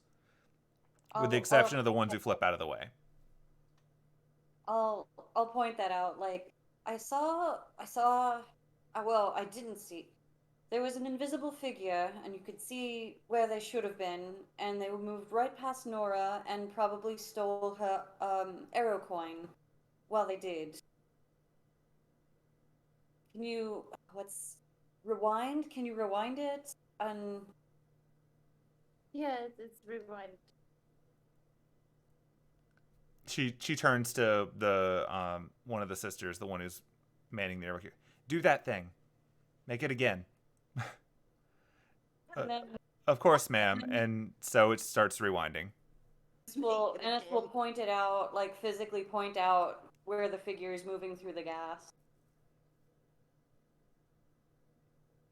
And as they're fidgeting with it, Catherine says, for fuck's sake, Venus, help them. And the previously floating over there by itself machine floats over. And... Is it still fired? Huh? Is it still got the fairy fire on it and all yeah, that? It's still glowing. So this really glowing yellow Roomba floats over and plugs into the monitor and starts projecting a cleaner frame by frame out of the footage that they already have. And at this point, like, the sister stares at her, is like, why is it still doing what you tell it to without the tablet? And to which she replies, the tablet's what lets me control the other ones for light shows, obviously. They still listen to me. It's just, you don't want to yell at them during a light show. It's rude. Well, they're like your familiars. A bit. Like, they can't really think on their own, but they take direction. And with that, it is a little more clear on this run through that exactly what you're describing is happening. You can't really make out a lot of details from the figures moving through the clouds, but they do seem to be, in D&D terms, they're medium-sized. They're humanoid. You just can't really see what. And then when the floor collapses, does Annis notice anything that could point to a cause of the floor collapse? So right in the middle of the dance floor, it sort of spills out the darkness effect from below. It's not like it just came up all at once. It flooded out from the middle, and everyone was just so distracted by the passing out that it seemed to happen faster than they could realize, but it kind of pooled out. And the darkness makes the video completely useless for determining what happened because everyone just then sank into the darkness. And Hemlock would have been asleep at that point. And that was about the point where the gas seemed to float high enough that it could knock Hemlock out, yeah. Because Hemlock had a big advantage since the gas seemed to come, the cloud, the gas, the fog, whatever, came up from the floor level, and it just took a while for it to float its way up to the third floor, or second floor. But it didn't take much to knock him out because he's a burb. Right, it hit his HP pretty quick. Still don't know where the gas came from, or really what it is exactly, and we don't know how the floor collapsed because of the darkness from the maze below. Oh, whoever did this is very smart. Do you think we could just dispel the darkness and see what's going on? And to that, the church sister shakes her head. We shouldn't dispel anything in here. This entire thing is made of magecraft. Could have consequences. Well, if I hadn't wasted both of my beast shapes, I could go in there as a bat again, but I won't get those back until I rest. Do you need a short rest or a long rest? I think it's a long. I think it's a full 8 hours to get my beast shaped or wild shaped. I think wild shapes are on short rest.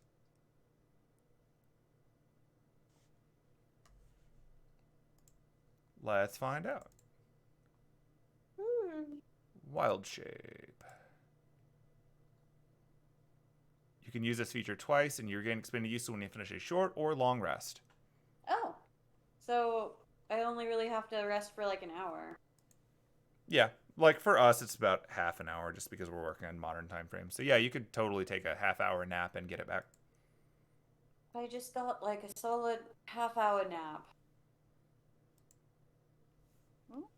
I could become a bat again and go investigate. I mean, you do have access to a room where you can take a snooze. True. I don't want to do it immediately. I'd like to at least wait for things to calm down a bit before I go off napping. That's So,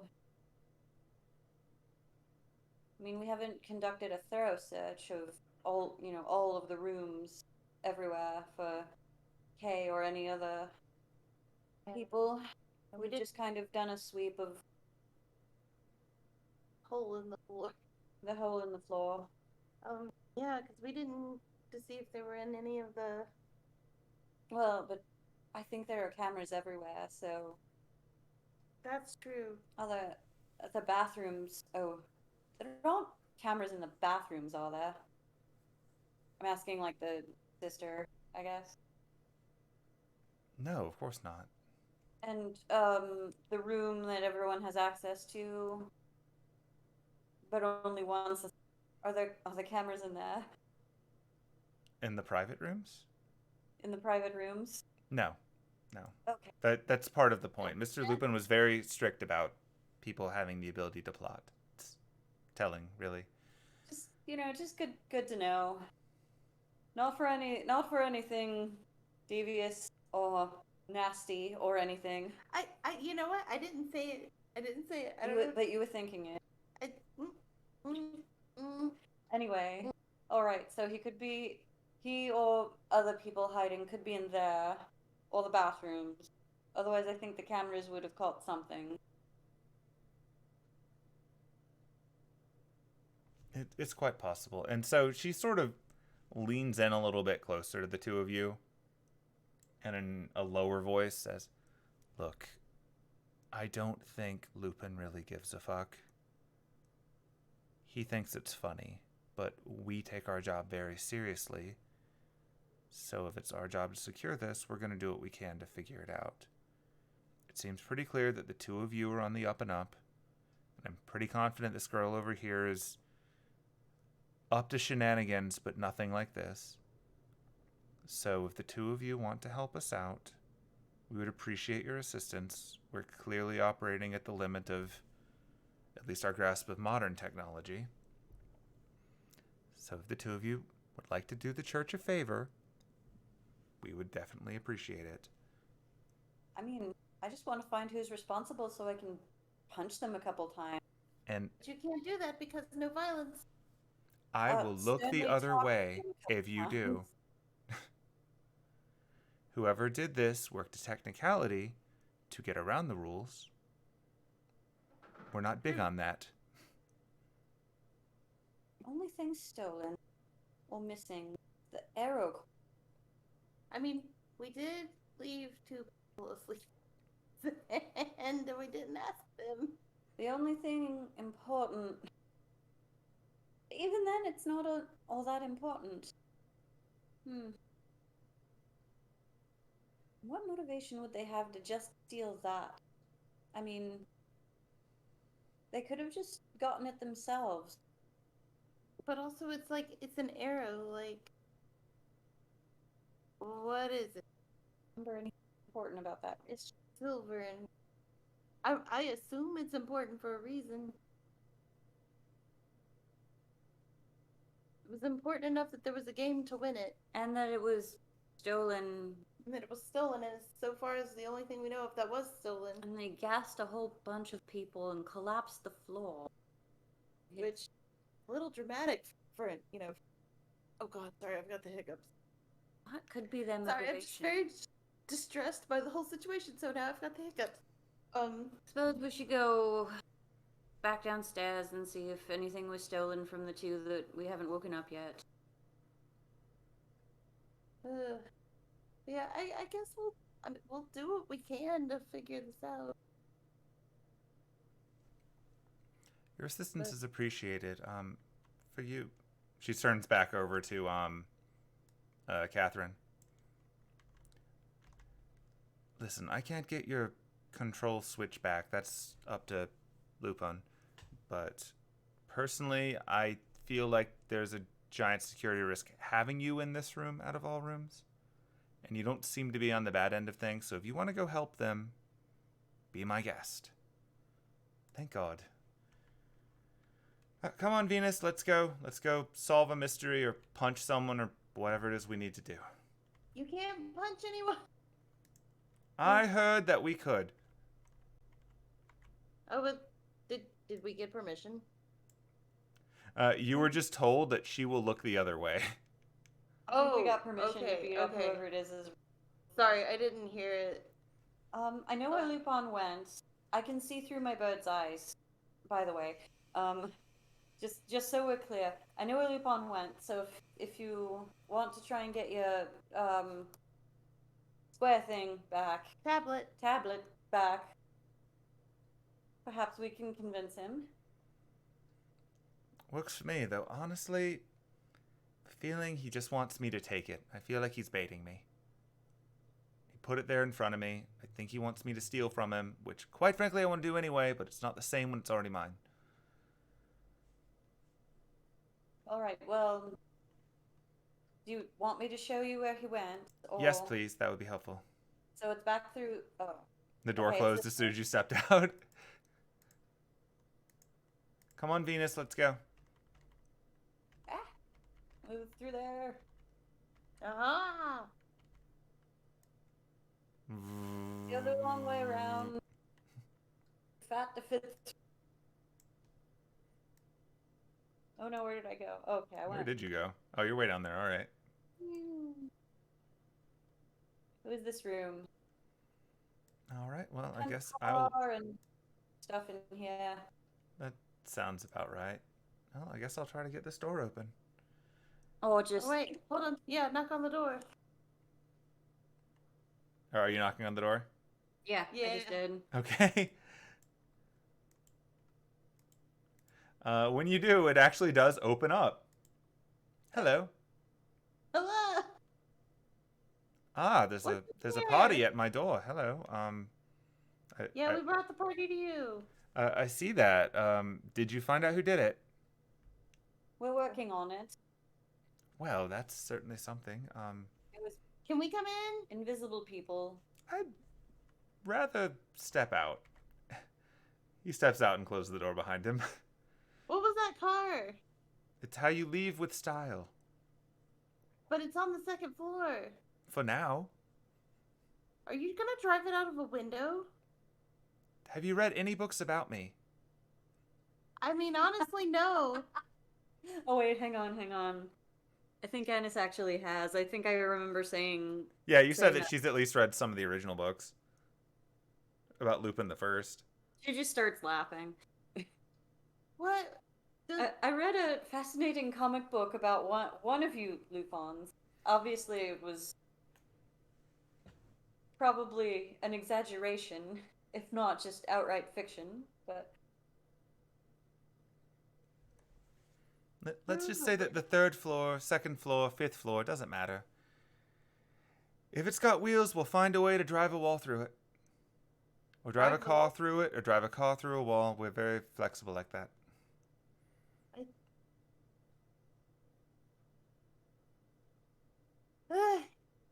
So how can I help you? Okay, so you have Catherine's tablet, right? I might. Yes, of course.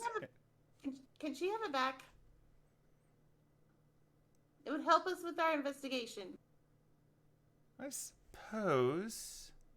He sort of starts pacing back and forth, and then he walks over to the yellow robot. Tell me how this works, and then you can have it. I'm very curious. How it works? You want to know how it works? It works by me telling it to do something, and it does it. It's Atlas technology. It's beyond you. You don't get it. But that makes me want to know even more. Does it run on... What does it run on? Is it ether? Is it ether clumps? Is that what... No, it's batteries. I needed to get some double A's for it. Now give me my tablet back. Double A's? Really? Yes. And then she, like, flips open a little switch in the bottom of it, and there are, in fact, double A batteries sticking in the bottom of it. Oh, hey! I remember those from earlier. They are, in fact, Penelope's double A batteries. Oh, well. Who am I to argue with efficiency? I tip my hat to you, my lady. And he tips it off, and it does still have the tablet in it. She reaches in, and she pulls it out. She's like, thank you. All right, well, I'm going to go solve your mystery now. In the meantime, I suppose you go be the host or whatever. I don't know. Don't take any more of my shit, okay? I would never dream of it. I'm getting out of this business. Right. Come on, Venus. Let's go to nicer company. Walks like 2 feet over to the two of you. Ah, much better. I said I can, if I get like a little nap, I can become a bat again and maybe go investigate the weird darkness. And you actually have to sleep in that room. You have to actually nap. I will. Better nap. I will. Don't be gross. I won't. What would she be doing that's gross? Don't worry about it. Whenever people tell me that, I worry about it. It's a thing we do in Atlas. Our entire just don't- organization is about worrying about it. Don't worry about it. Don't worry about it. It's fine. Besides, I would never do something like that while we're in the middle of a crisis like this. Once we've solved it, maybe. I'm Don't be concerned. nasty. I won't yet. Okay, I'm gonna go get my But other we're here robots until- now. We're here until 5 a.m. Penelope's face is just like bright red. She's got her she's just got her face in her hands. Like no. I mean, it is kind of funny that you say that because her face actually is bright red because Roombas are flying up.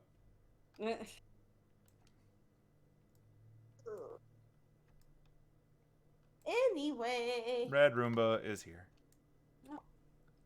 Hi, Red Roomba.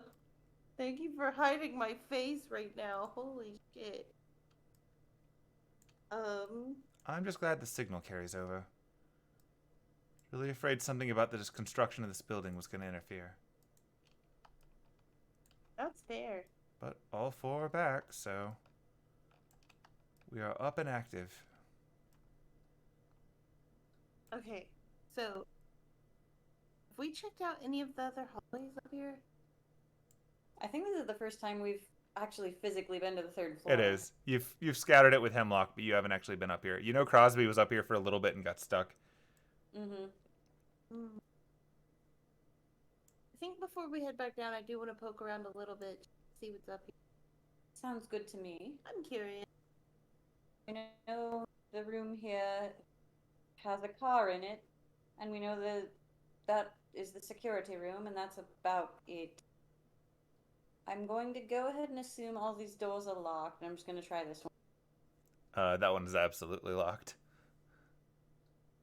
Everything is probably locked. I think this floor is Lupin's personal things and security, and who knows. Still gonna explore it. Whee! Apparently clipped through the wall.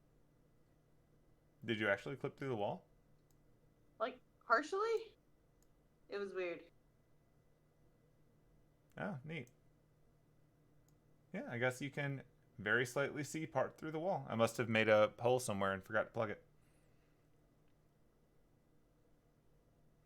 Gonna try and open the door. It is so locked. Nope, it's not locked.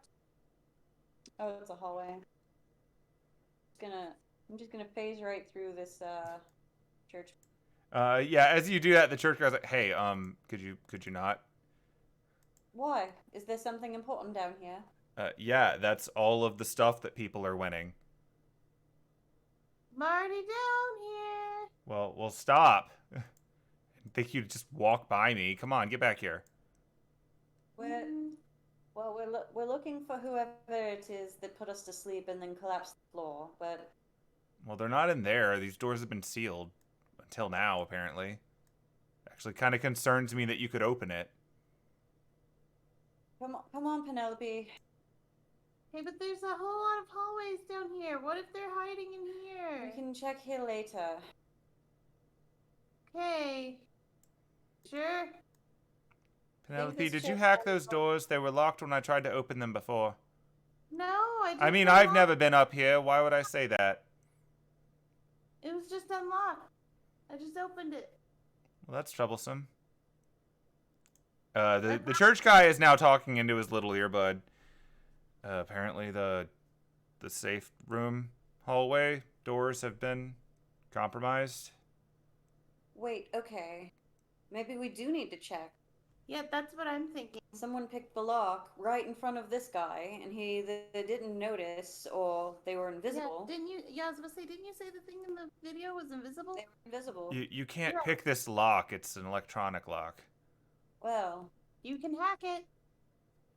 You didn't hack it, did you, No. Catherine? No, You said you tried. Yeah, I think we definitely need to check in here. Yeah, I'm able to open all these doors. Okay, well, after a certain point, I'm just going to tell you to save you the trouble. Like, nothing is in those rooms. It gets populated with stuff at the end of the event. So... Yeah, these rooms are all empty. Quick question, am I supposed to be able to actually open that door? You were supposed to be able to open the hallway door, and all of the doors are in there, but I'm just telling you, they're all identical looking. Just to save you the next, 4 minutes of opening every door. They're all identical looking. But is there anything actually in them? No. Okay. Oh, you mean, are there prizes or whatever? Yeah. These individual doors, you should not be opening. I'm just telling you from the meta sense, they're going to be empty because I have to add the items to them when the prizes are won. But they are functionally, they should be locked, and they just Functionally, within the world of the game that you're playing, those doors the individual doors are locked. The hallway one is not. So. We'll try them anyway. Report back. These are all locked. Oh. Yeah, I guess whoever is invisible, not in. I can't see invisible. Wow, that's. What the fuck? I didn't bring. Ugh, I didn't bring that either. I brought detect magic, but I think if I cast that, it would just be like, everything. Yeah, if you were to cast detect magic in here, it would be like you're in magic. And then and then Hemlock can't see invisible people. No, Hemlock can see ghost, which is cool, but not the same. Yeah. So, yeah, I'll just call to the church guy. Yeah, you might want to check to make sure that nothing got stolen out of here. Yeah, he's on the horn, so to speak, informing them that they're going to have to do an audit of all the rooms now. Wow, yeah, there are a lot of hallways. It's true. You're welcome. It's like there's a room for each individual coin. Oh, that's where that goes. Hello. Hello. But yeah, just to clarify meta-wise, in universe, you're not supposed to be able to open that door, and it's weird that you could. In terms of the actual gameplay, you could not open the doors on the inside. What about these doors? Right here. Like, are they... Like, I can open them, but are they, like, still locked in universe, or are they open? Each of the hallway doors that reaches out to the red carpet area, they open right now when you try to open them. And per Catherine, they aren't supposed to. Because she apparently tried at some point earlier in the night. And this is also surprising to the security guy who has been standing guard and apparently was not aware that someone has compromised the lock system on the hallway doors. So either they were unlocked. They were unlocked, and either the invisible people came up here, or they haven't come up here yet, but they unlocked them.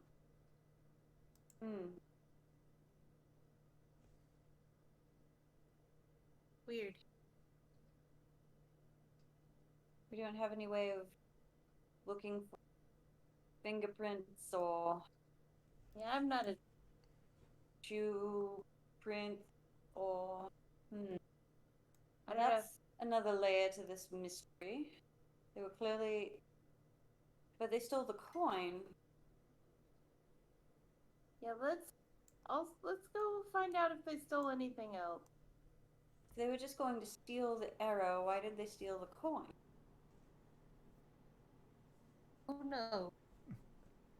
Sure hope our things. Maybe they don't realize that you can get the thing without the queen? I don't know. Wait, so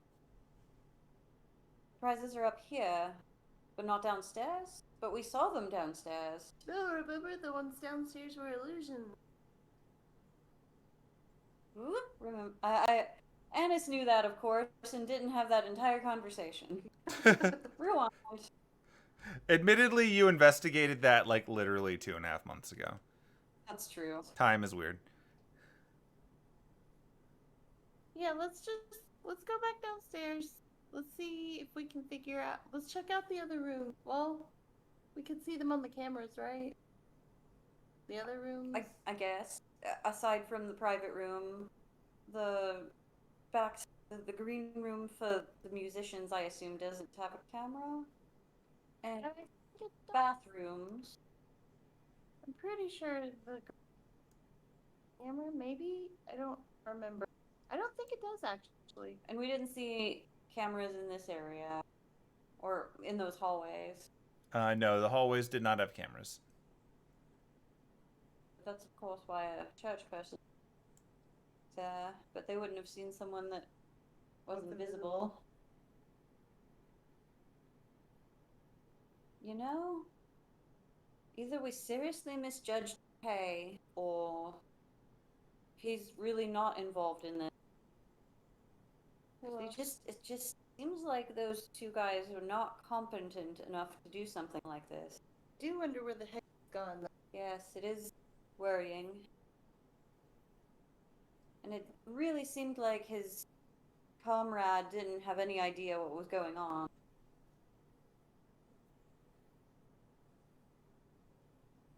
What else? I also have no idea. It's all very strange.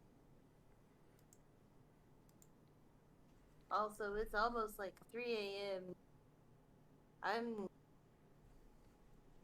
usually not up True. there. So is it going to be smart for me to go ahead and get that nap so I can investigate as a bat, or we keep looking around? I mean, if you want to get that nap, I can keep looking around.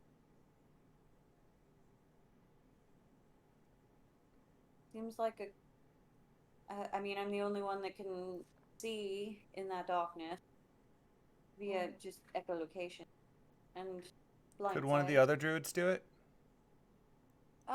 Nora might be able to. Yeah, ooh, yeah, we could get Nora to do it. Let's go ask her. That way I don't have to get that nap.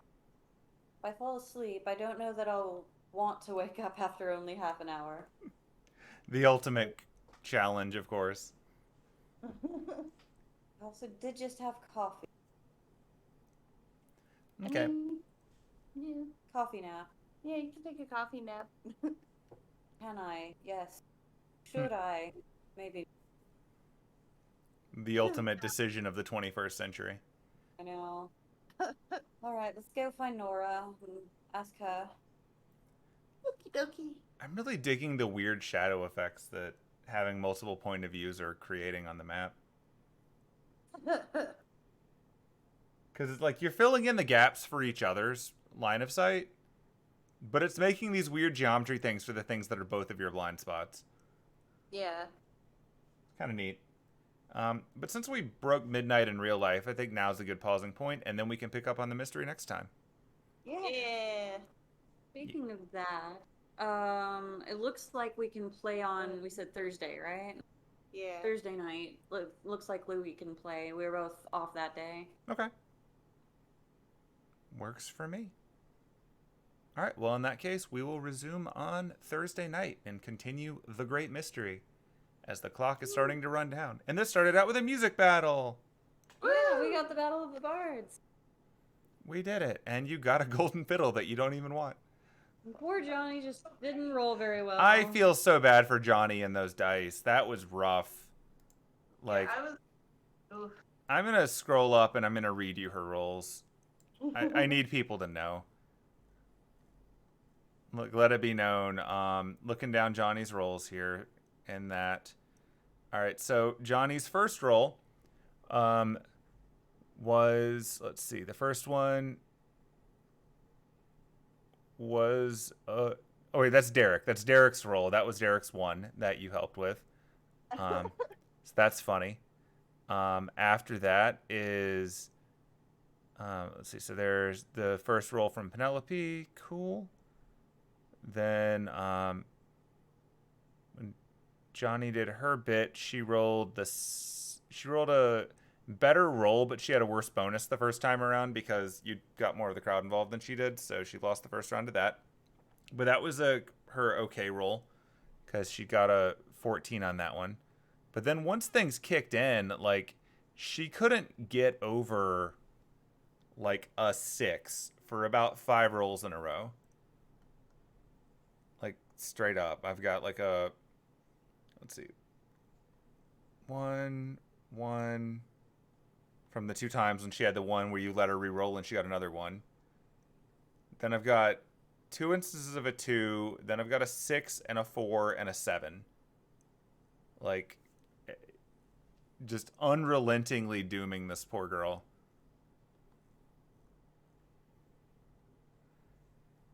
Oh well, that's D&D. Yep. At least no one died. Yeah. Although that would have been difficult to pull off in this house where violence is not allowed. It's true. Admittedly, I'll just tell you, like, in the background, I did roll for every single one of them for both getting knocked out and for falling. And I have to say that Jameson was 1 point away from not getting knocked out. He almost toughed through it. He was like, he rolled really high and like his bonus wasn't quite enough. But it would have been really, really funny if Jameson was the one who stayed awake for all of this and had no idea what to even articulate to you about what happened. Yeah. Like, Jameson or Magnanimous would have been the best, because they would not have been able to actually explain to you even if they saw it. Mm-hmm. But, nah. Wasn't quite enough. Crosby nat 20'd that thing. That's the only reason he was awake. Yeah, I was about to say. Yeah. Like, his damn. bonus isn't bad, but, like, he nat 20'd it on top of a good enough bonus. But, yeah. Mm-hmm. That'll do it. Like, with 20 people rolling, one of them's gonna nat 20. That's true. So, okay, well, that's that. We will pick up on the mystery next time. So, thanks to anyone who is watching recording in the future. I hope you're enjoying our game as we've shifted away from swapping things around to an actual mystery, and we'll continue on. Thanks, everybody.